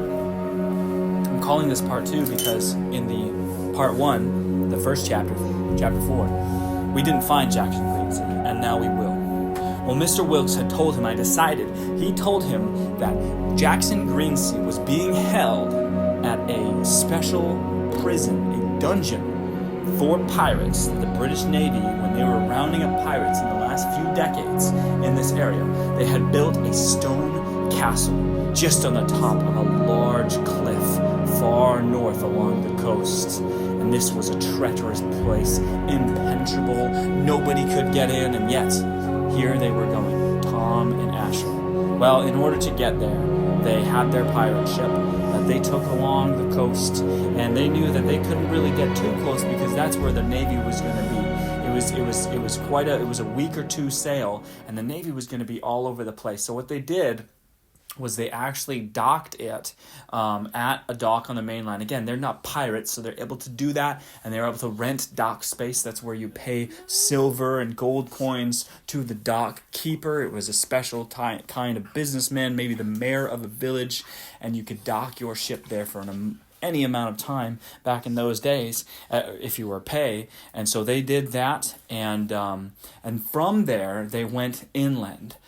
They knew that they were pretty close to this dungeon, and so from that village, they went and hiked along the coast. They used supplies. They had a great, they're pirates. They've had plenty of time to gather up treasures throughout history that are unreturnable. They're using it for their cause now. And they had like Howie. He was used to grabbing food, and they could do that with sticks. Yeah, except they wouldn't want to steal from anybody, and so they would buy their food. Or Howie, if there was any kind of coconuts available or anything like that, then he would go and get them, and they'd eat that, or they'd go out and fish. And anyways, it was actually quite a lovely trek for about a week, 2 weeks, as they made their way to this point, which we will call Castle. Of dungeons? The Castle Rot is what we'll call it, because it's where they sent pirates to rot.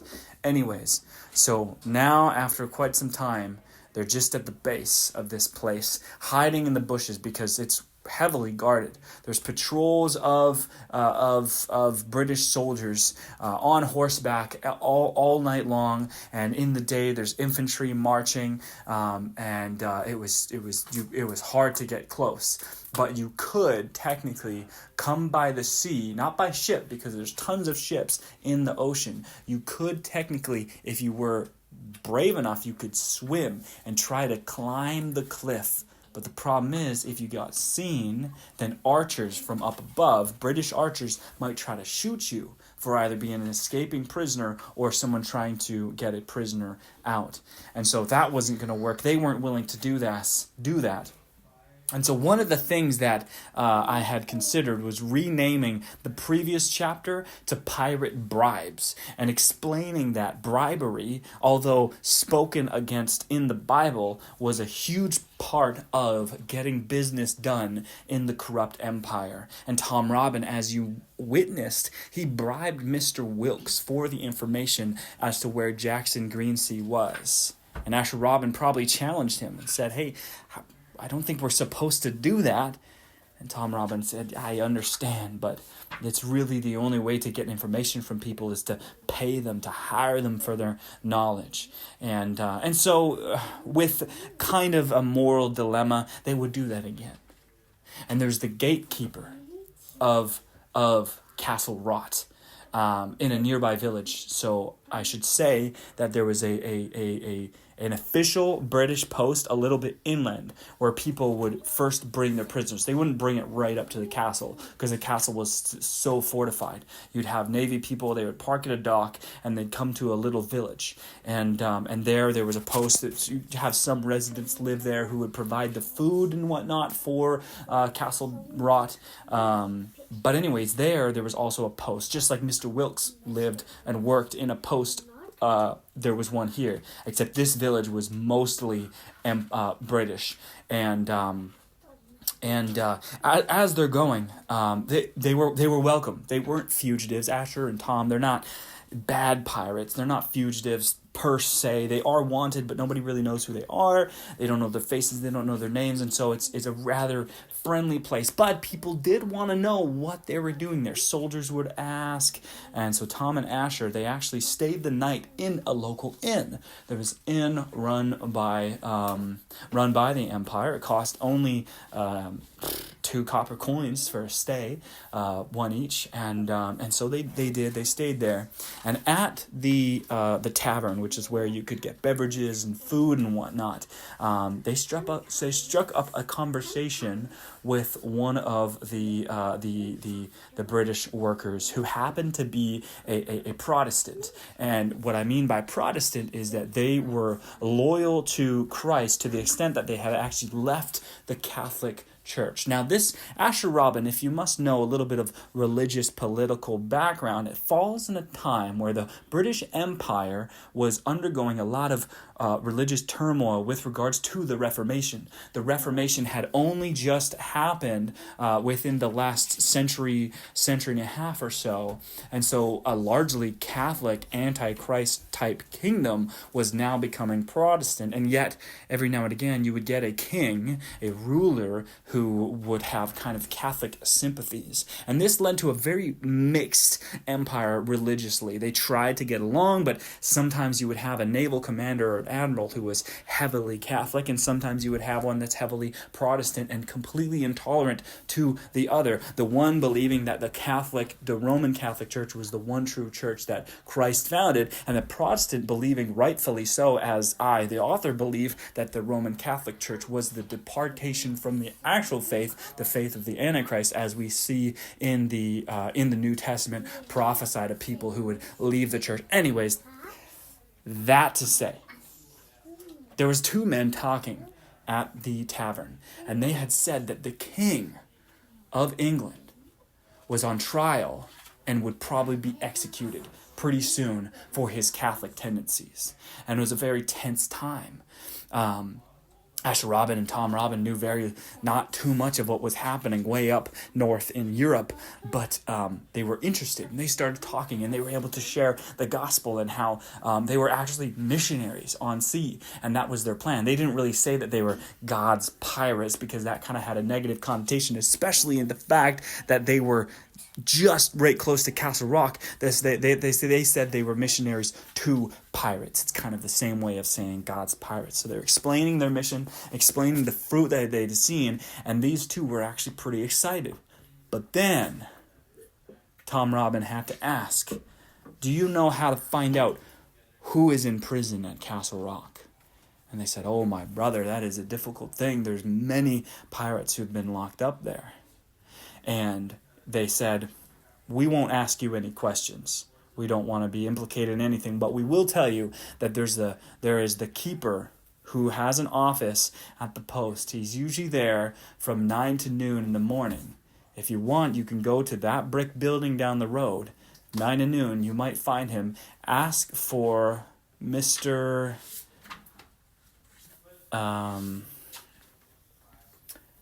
Ask for Mr. Rogers. Yeah, Rogers. Ask for Mr. Rogers. Okay. So with that, they continued on conversing about the gospel, and then they went to bed.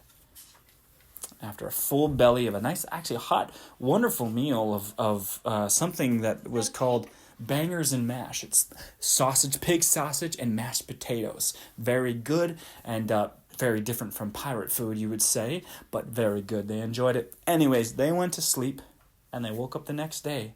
And at 9 a.m., they went to the office, and they asked for Mr. Rogers.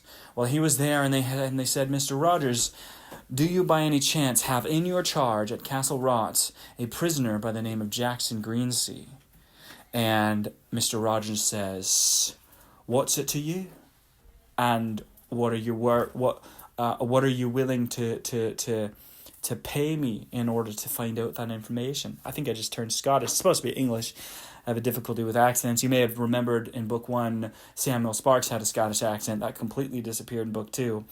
Regardless, Tom, Robin, and Asher handed him over a silver coin and said, we have more of this. If you have information that is useful, Jackson Greensea, we are looking for him. He has some information for us that we would like. We know we have known him for a while. And Mr. Rogers said, Jackson Greensea, I'll have to check my logs, but I will tell you this. Pirates who have been here for over 10 years, they're no longer here anymore. And or over 5 years. And Tom Robbins said, yeah, he would have been arrested around 8 years ago. And Mr. Rogers says, then he might not be here. And Asher said, well, where would they have gone? And this is when Mr. Rogers gave him some information that was very interesting. He said, well, if you must know, lads, I can see you're 2 reputable men, one father, one son, boy and a man. If a pirate can be of any use to us on the seas, to the seas he goes. And Asher says, you mean a pirate who gets arrested, if they're useful to you, you free them? No, we don't free them, said Mr. Rogers. They've already given their lives up to the slavery of the sin of piracy. And so now they're just our slaves on our ships doing our bidding and helping us navigate the waters. You see, there's lots of pirates in these parts. Asher Robin laughed. So he could be anywhere on the sea. And Mr. Rogers says, no, not anywhere. I will find out for you if he is not in Castle Rot where he is, but this is going to cost you 10 more of these lovely silver coins that you have here. Tom Robbins scoffed. It was quite the price, but they paid it. And so that day, Mr. Rogers went up to the Castle Rot to find out the information they were looking for. In fact, he welcomed Tom and Asher to come with him. And Asher had a little thought in the back of his mind, what if he's here to arrest us and put us in this jail? But then he realized they were going with God, and if they were imprisoned, then they would sing hymns and pray for prison walls to fall down like Paul and Silas, or an angel to come free them by night like Apostle Peter, or that they would simply stay in prison doing the will of the Lord, writing to other Christians like the Apostle Paul did at the end of his days. Whichever fate awaited Tom and Asher, they would welcome it. But they weren't arrested. They were treated very kindly, and Mr. Rogers brought them up and brought them back down with the information. They sat down in their office over a nice hot cup of tea, not coconut tea like Asher was used to. It was kind of a minty, almost tasted like it had a bit of a mold to it. It wasn't very good, but it was hot, and so they drank it. And this is when he gave the name of the naval commander that was in charge of Jackson Greensea. You see, Jackson Greensea, he had been released from Castle Rot, and he had been dispatched upon a British naval ship. But here's the twist. He was given charge to a commander that Asher Robin knew very well, to a commander that Asher Robin had seen recently, to a commander that we don't really know what fate was decided at the end of Battle of the Bones. That's right, Jackson Greensea was given his care to the naval commander, Richard Alpheson. And now they have found where Jackson Greensea is, and now they're going to have to find Richard Alpheson in order to get to Jackson Greensea. But thankfully for them, Mr. Rogers was well aware of where Richard Alpheson was, but it was somewhere that they did not expect. And I guess the answer as to who became Black Bones is about to be answered.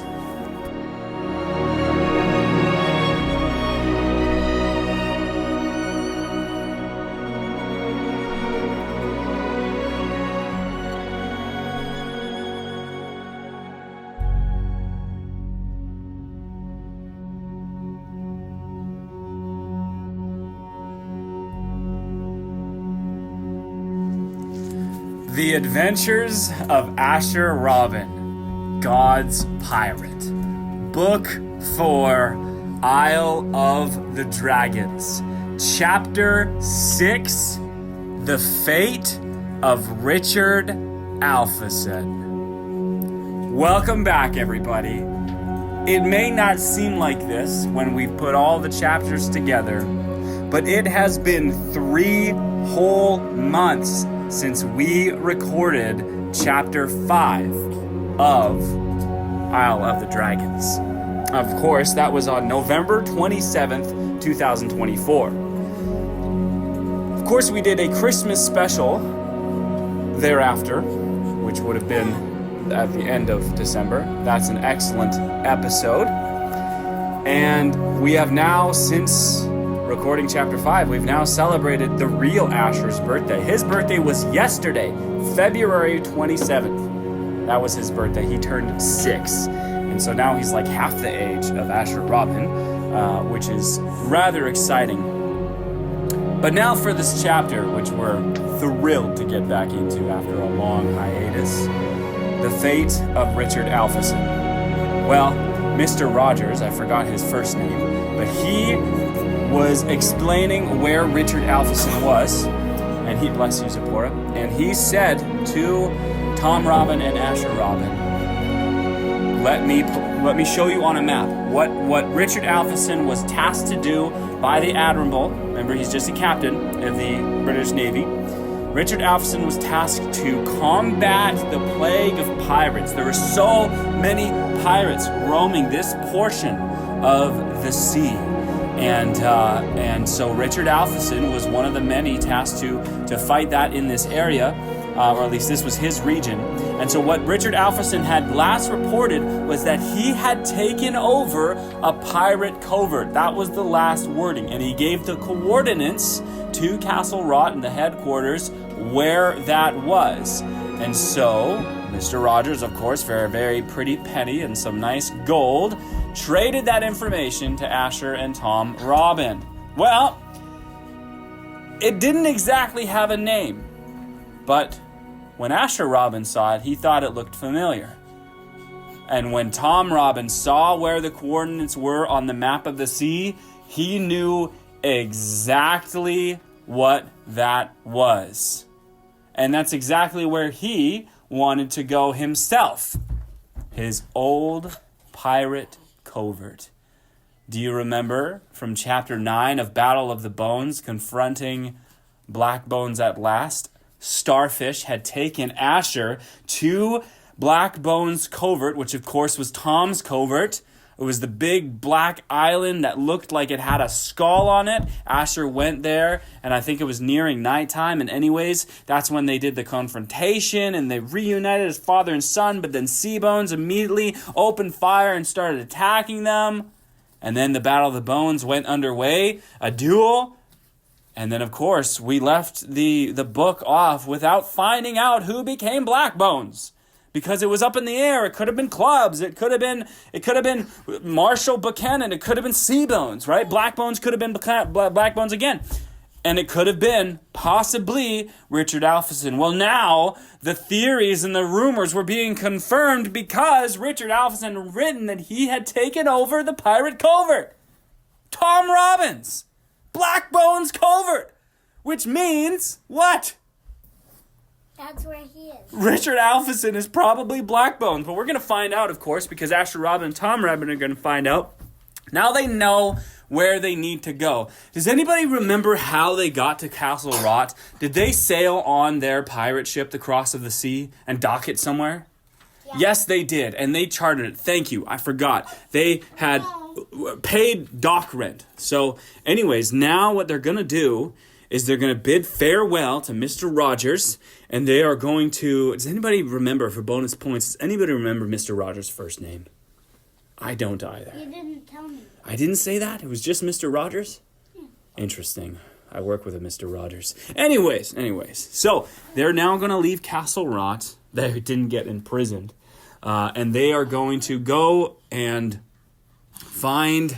Well, they go back to the village where they docked their ship, and they get back on the Cross of the Sea, the two of them, and they start making their way, making the sail toward Tom Robbins' old home, Black Bones' old covert, the one and only Skull Island. I don't know, that sounds like a good name. I feel like that's already been used somewhere else, but let's name it Skull Island for now. Okay, so they get back on the cross of the sea and they start heading back toward, oh man, they hadn't been there in quite some time, I guess. But they start heading back, and of course the sail is going to take some time. Asher Robin can't believe it. They're praying, they're wondering, is this what happened? Did Richard Alpherson become Black Bones? That sounds crazy. And this seems like a very interesting way to reveal that, if that is the truth. Honestly, I'm a little surprised. If that was a big reveal of a plot twist, this isn't exactly climactic to do so. But I guess this is called Isle of the Dragons, and we got to get there. We know that then the lady that hired Asher to do this, Anna, and her son, Micah. We know Micah has gone south. And we know that in order to find dragons, you've got to find Drake Dragonsbane. These are all like plot points of the story. And so this whole Richard Alpherson, we got to get on with it. So not much happens. They sail, they pray, they talk some more. They have some father-son. And I had thought of some father-son dialogue for them to have over the last few months. But all of that slips away. This is a very important thing about making notes. When you're writing a story and you have an idea, jot it down somewhere. Because if you don't, you're probably going to forget. And that's just exactly what happened to me with regards to that dialogue. But if I think of it, we'll insert it in places because I remember it being important for a later reveal of some kind. I think they would talk more about Tabitha. They would talk more about Captain Griven. Oh, that was it. Asher was going to ask Tom about the circumstances of them losing them and how that happened. And I guess, you know, maybe they were fishing. Maybe even Tom and Tabitha were pirates. I don't know. They were something like that. And then they were attacked, and Asher was kind of lost in the conflict, and obviously, you know, so was Tabitha. She had passed away in that thing, or at least that's what Tom Robin believed. And I guess I want to fine tune that backstory, and this is where we would insert that. We would put that in a conversation between his father and his son. Oh, and then we would also have it where I guess that's a growing issue is them being father-son and trying to work that out together. But they're both Christians, they're brothers in the Lord, and trying to make the best of what they have, which is a new relationship. Regardless, now it's been about, I don't know where they are at this point, probably been about a week or two since they set sail, leaving that village, leaving Mr. Rogers, leaving Castle Rot, on the way to Skull Island to find Richard Alpherson. Well, of course, it's a difficult place to approach. As you know, Seabones kind of knew the way around. He kind of knew the blind spot in order how to be able to shoot a cannon fire and hit it. And of course, if you don't have enough pirate sentries to keep a watch out with their spy glasses, then yeah, you can get snuck up on. And so Asher Robin, he's with Tom Robin, obviously he knows how to sneak up on this place, and so they are going to go at nightfall and come upon the part. I guess there's a way to get to it that is there's less people looking. You turn out all the lights, you make sure it's a cloudy night so the moon isn't shining, so it's really hard to see an approaching pirate ship in the dark, and that's what you do. But then obviously you're not going to want to dock. You're not going to want to come up to the island. So Asher and Tom, what they do is they actually anchor outside of cannon fire range. If they had gotten into cannon fire range, they'd probably have a few minutes to open fire. They don't want to open fire. They want to find Richard Alpherson so that they can then find Jackson Greensea, so that they can then find Drake Dragonsbane. It's quite the process. Anyways, so they drop anchor. They get onto their little skiff, and they start to row quietly, as quiet as possible. It's kind of tempting when you're on the open seas at nighttime. It's tempting to sing. Asher Robin loves singing, but you got to be very quiet because they're approaching an evil pirate covert. Of course, it used to be Tom Robbins, but now They don't know who's there. Well, they know from the report that Richard Alpheson is there. So anyways, so they're going to go there. They're going there. And they can tell that there's fires lit, torches all around. There's like 2 ships docked, a pirate ship and then a British Navy ship. And yeah, so then they pull their skiff up to underneath the platform, kind of where the rocks were that go underneath the main platform there, where the captain's quarters would be. It's kind of, they pull up there. And obviously, like, lots of repairs have been done because it was completely blown up by Seabones' cannon fire. And so there's a lot of repairs being done and a lot of boots on the ground, a lot of stomping, a lot of marching. There's soldiers everywhere, British Navy peoples all over the place. And it's tough to say because the British, it was a Christian empire, Protestant at this time, but we know that there were far reaches of the old Catholic pagan Rome system, and some commanders, especially under the previous king, I don't know if we mentioned the previous king, King Charles, they were starting to revert back to this. I have no idea if I introduced this at all in the last chapter.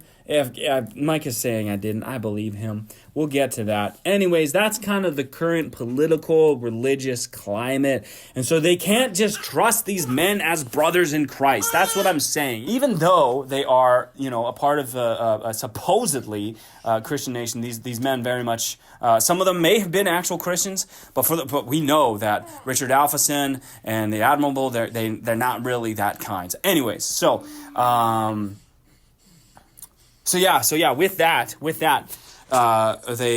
they got to sneak up on Richard Alpheson, and so Tom Robin knows a secret door, how to get into the captain's quarters, because that was his home, and that's kind of, if you go, so you dock just below, so this big massive wooden house, right? That's kind of on top of the rock. That's the captain's quarters, and that's the platform that Asher and Tom had talked to on back in the day, confronting Black Bones from Battle of the Bones.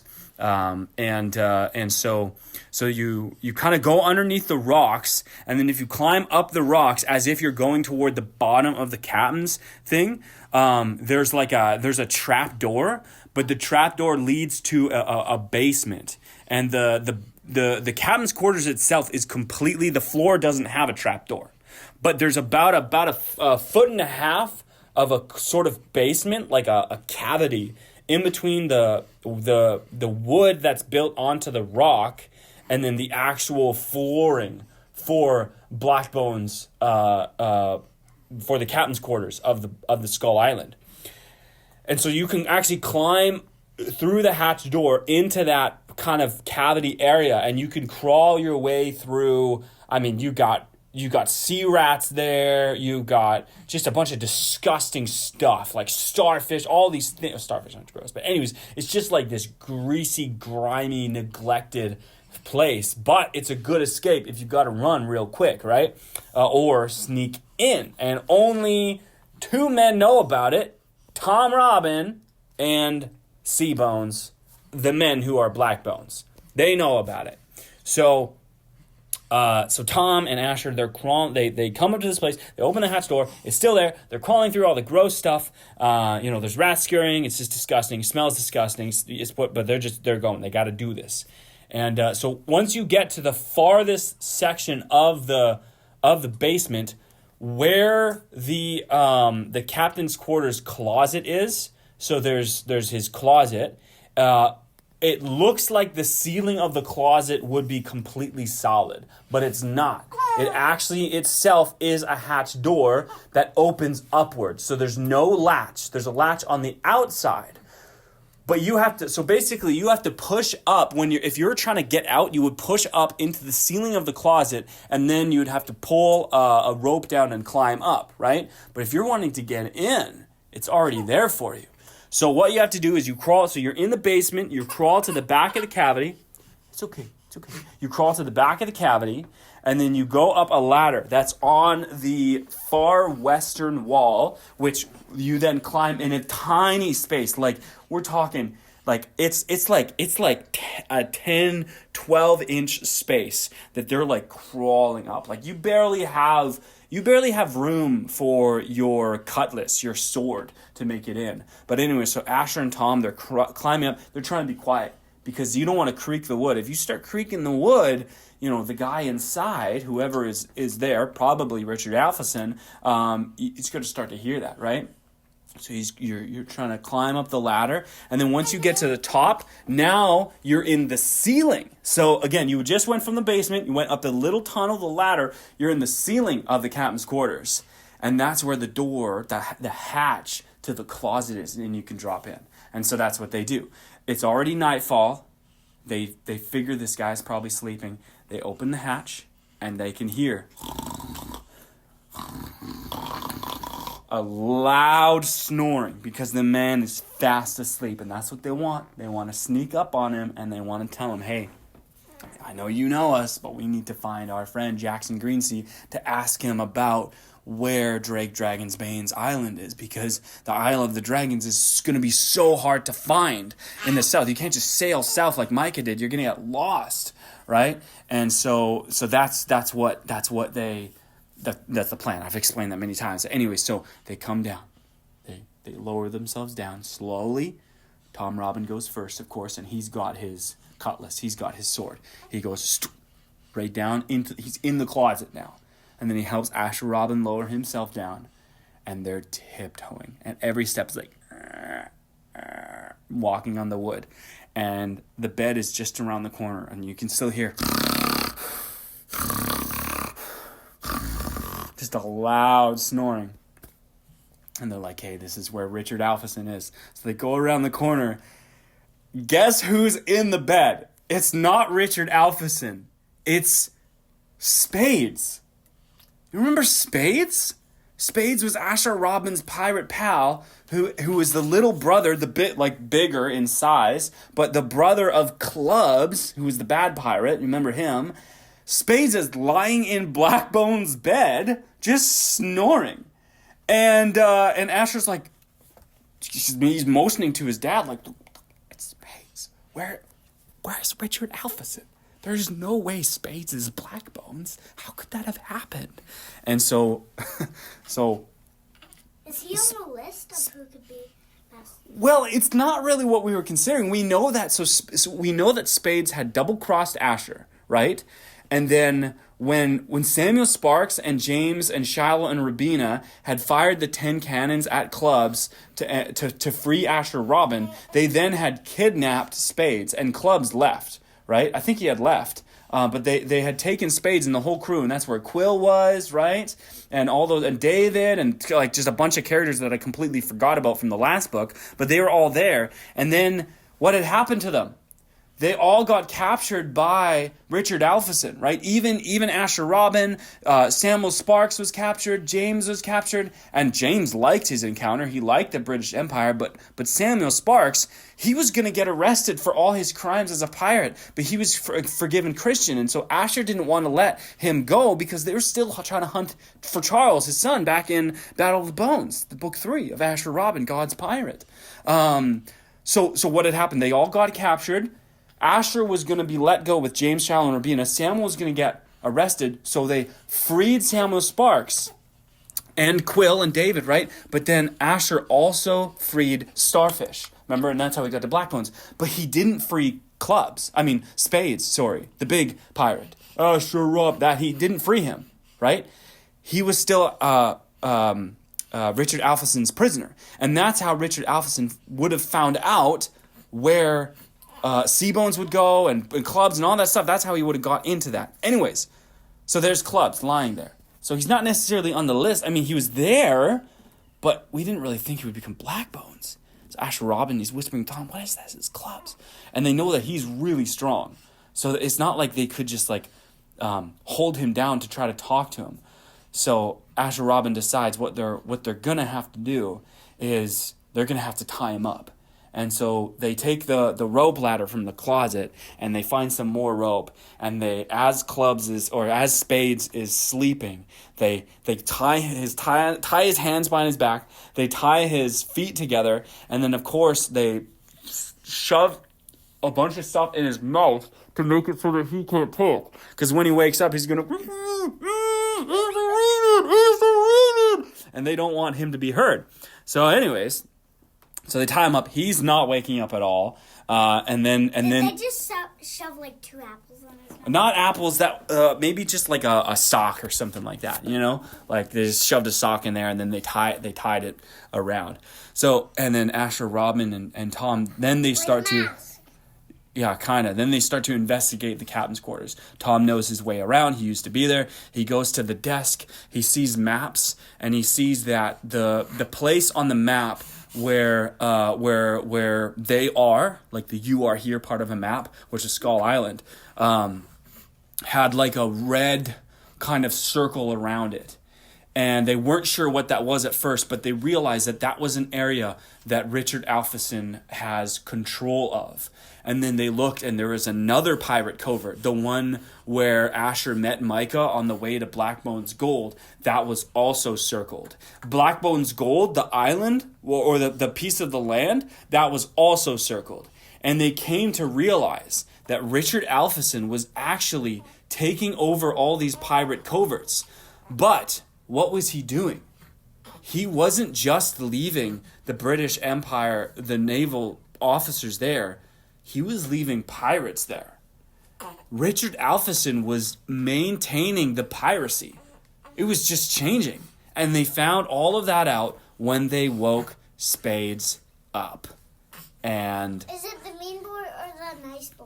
it's the nice one. But he chose to go with his brother last time instead of Asher. So we're not sure what he'll do this time. But anyways. It's kind of like Samson. Kind of like Samson. That would have been a really good place to end the chapter, but I don't want to end the chapter there. I want to keep going. So, because like we're already halfway through the book, we're not even south. We're heading north. We're in the wrong direction. This is supposed to be exploring the icy waters of the Antarctic Sea or Arctic Ocean or whatever is south, and all the dragons. This is a book supposed to be about that. So we need to get on with this. So this is a little. know the time. It's know how long it's gonna be. It's a little bit of a longer chapter, but we're gonna keep going. Asher and Tom, once they realize that, they wake Spades up. It takes a while. At first they're shoving. At first they're shaking him, and Asher's like kind of smacking his face, his cheek, going like, "Spades, wake up, Spades, wake up, Spades!" And finally they had to take a canteen of water and dump it on his head. Well, that got him up. Sure enough,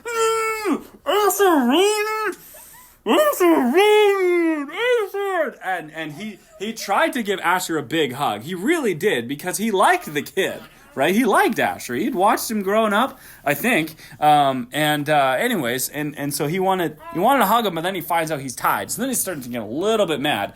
Then he sees Tom Robin, doesn't really know who Tom Robin is, and Asher says, "Okay, Spades, I'm gonna take the rope off your mouth. I'm going to pull the sock out of your mouth. Promise you will not scream." And he says, "Okay." And so then they untie it. Asher says, "Spades, it's Asher Robin." He says, "Asher, hi! I haven't seen you since since I tackled you and kidnapped you and was going to sell you to Blackbones. I'm sorry about that." And then Asher said, "It's okay. It's all good. I need to know what's going on." And that's when Spades explained it, that what had happened, the Battle of the Bones, after that, we were wondering what happened with Seabones and stuff. Seabones shortly was Blackbones. But what had happened was Richard Alpheson then showed up with his naval fleet and completely attacked him. And Seabones actually had to flee. He didn't get to stay as Blackbones for very long. He had to run. And so he came and he put Spades in charge of Skull Island. He put Clubs in charge of the covert back. He was still king there. Clubs was, and he was basically making pirate leaders under the new mantle of Blackbones, which was Richard Alpheson. And so you had the British Navy who was following Richard Alpheson. Then you had all the pirates who are following Blackbones, but it's the same guy. Yes, Micah. Like, is Clubs the nice guy? Is he Black Bones? Clubs is the meaner brother, and no, he's not Black Bones. Black Bones is Richard Alpheson now. And Anybody else on the island? on the island, on Skull Island? Yeah, there's like pirates and like naval officers and stuff like that. But so Richard Alpheson, he doesn't say that he's Black Bones. Basically, Spades showed them that he has the Black Bones outfit and he has the Black Bones mask. And so Spades pretends to be Black Bones, but he's not really. And then sometimes Clubs will pretend to be Black Bones, but he's not really. It's actually Richard Alpheson. Is that why he's sleeping in the cabin? That's why he's sleeping, because that way he seems like he's the captain, but really he reports to Richard Alpheson. And so that's what he was doing. He was building his own pirate empire. That's how he was combating the pirates. He wasn't getting rid of them. He wasn't putting them in prison. He was just taking them over. And so he's becoming quite the complicated character and villain for the future, perhaps. Because again, this book is not about Richard Alpheson. That's side stuff at this point.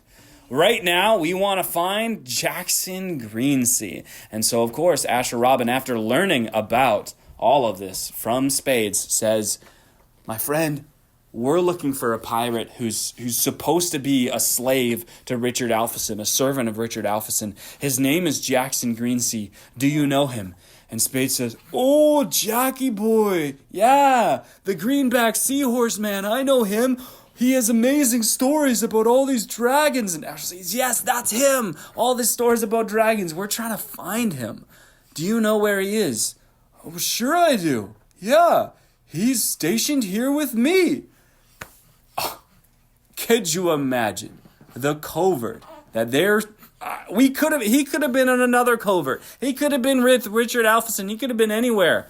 But he's right there on the island, sleeping down the hall. And so, actually, he's charged with being a sentry. He's on watch of the Western Front. So, Spades escorts, gets untied, puts on his Black Bones garb, and he escorts Asher and Tom to where Jackson Greensea is. And sure enough, there he is, sitting there at the top of a watchtower, completely fast asleep. He's supposed to be awake watching, but he's completely fast asleep. And so finally now we can end the chapter right here, because we have indeed, after much delay, time-wise and story-wise, much running around and whatnot, we have finally found Jackson Greensea, and we're going to talk to him in the next chapter, and we're going to find out exactly where, if he knows, I really hope he does, we're going to find out where Drake Dragonsbane lives. And from there, we'll be able to track dragons to hopefully find the missing dragon exploring adventurer, novelist, entrepreneur, Anna's dear son, Micah.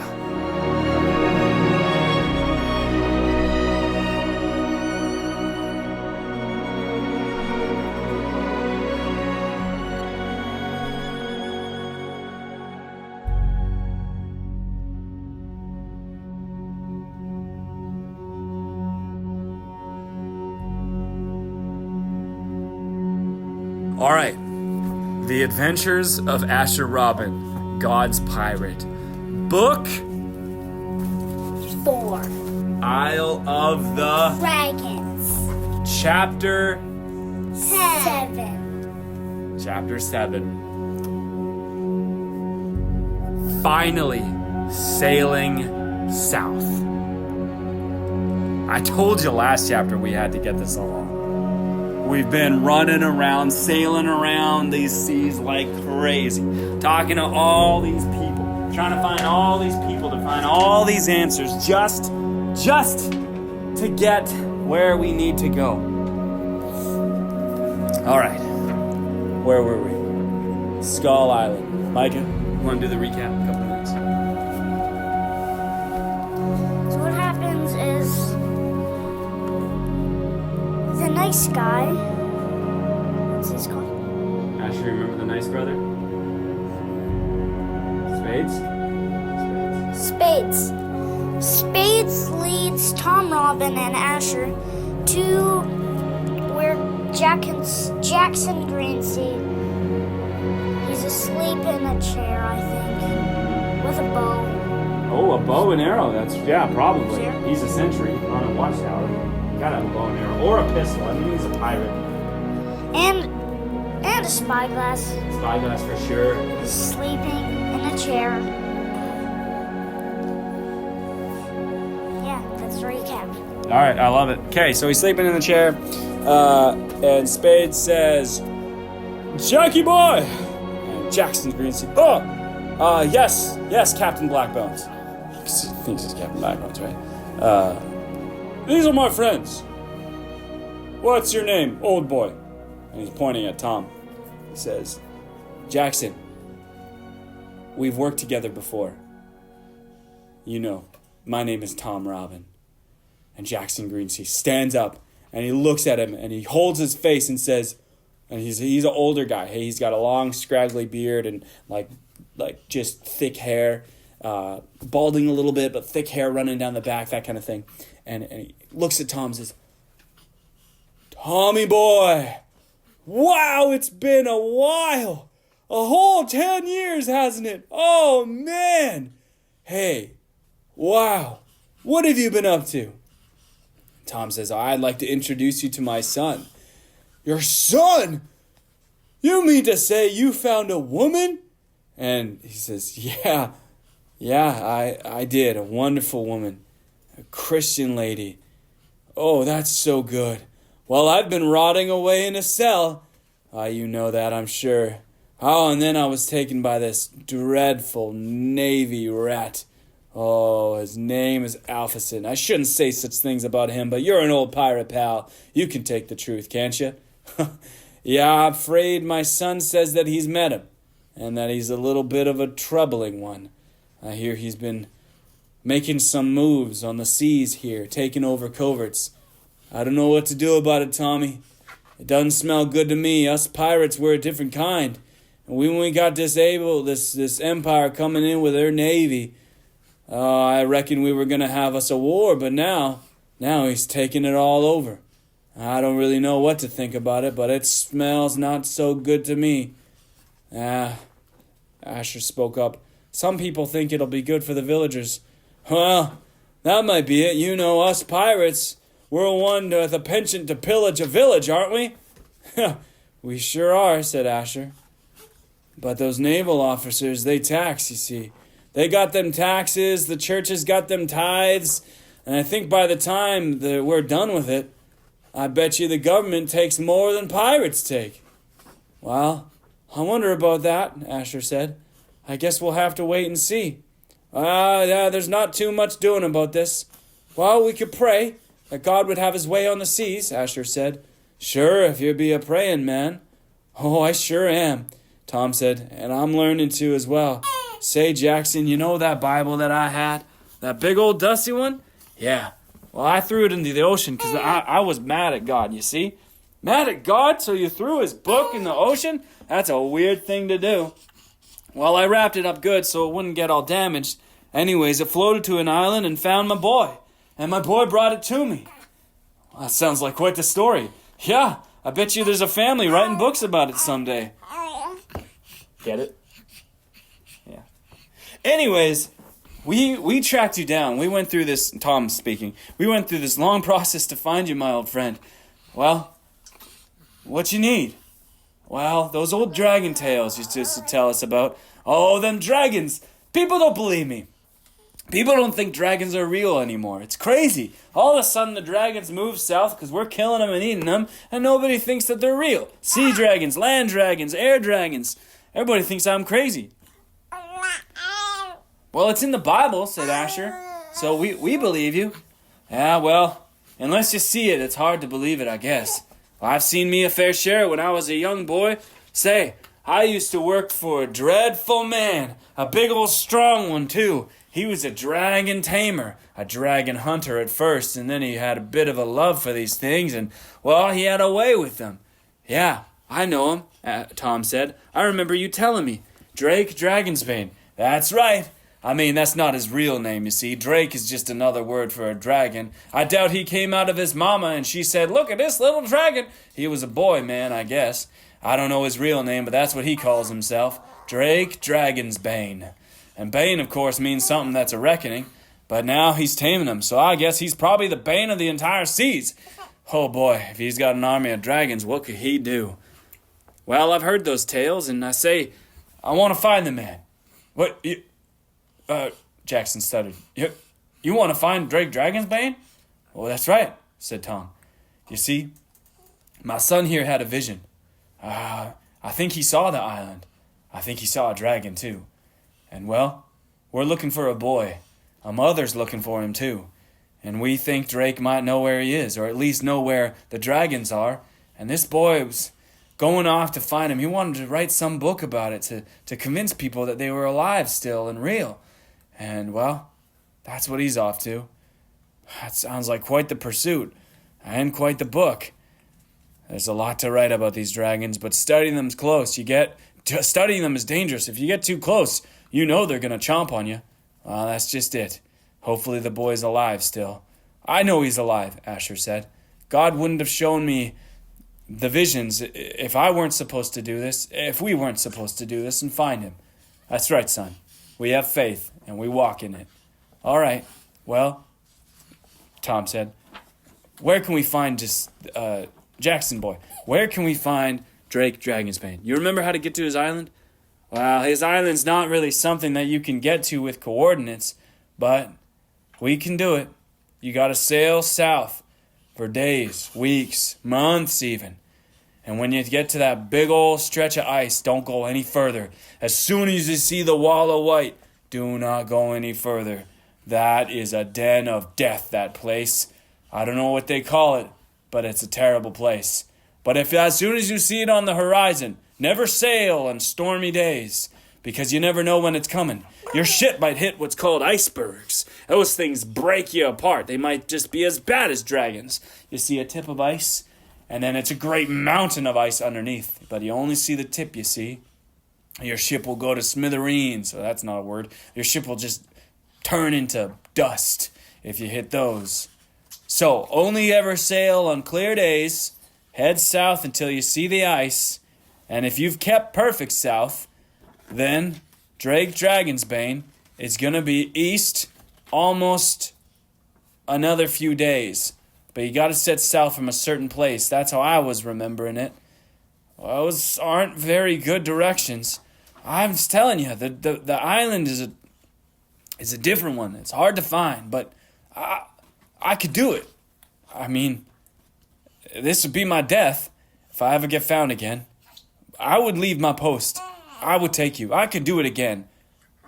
How long has it been?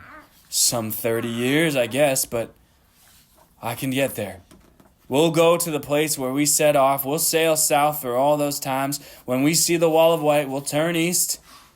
And then I'll tell you what to do next. Once I get on the waters, I promise you, I know what to do, Tommy. I can get you there. Tom Robbins smiled. He put his hand on Jackson Greensea's shoulder. I believe you, friend. Oh, hey now, Spade said. I'm Blackbones. I can't let one of my men go. Asher Robin turned to him. Well, then why don't you come with us? Oh, come with you, Asher? Yeah, come with us. You've been a pirate, and now what? You're gonna work for some empire? For some evil man trying to make his own name? Spades, you're better than that. I'm Blackbones. Everybody knows that's not true, right? Jackson Greensea smiled and nodded. We all kind of know. It's more of a fear thing. I like being feared, Spade says. Well, Asher said, you've heard me give you the gospel before, but I tell you, this is something different. I just want you to be free. I don't want you to be some kind of slave pirate to the British Navy. Who knows what's going to happen?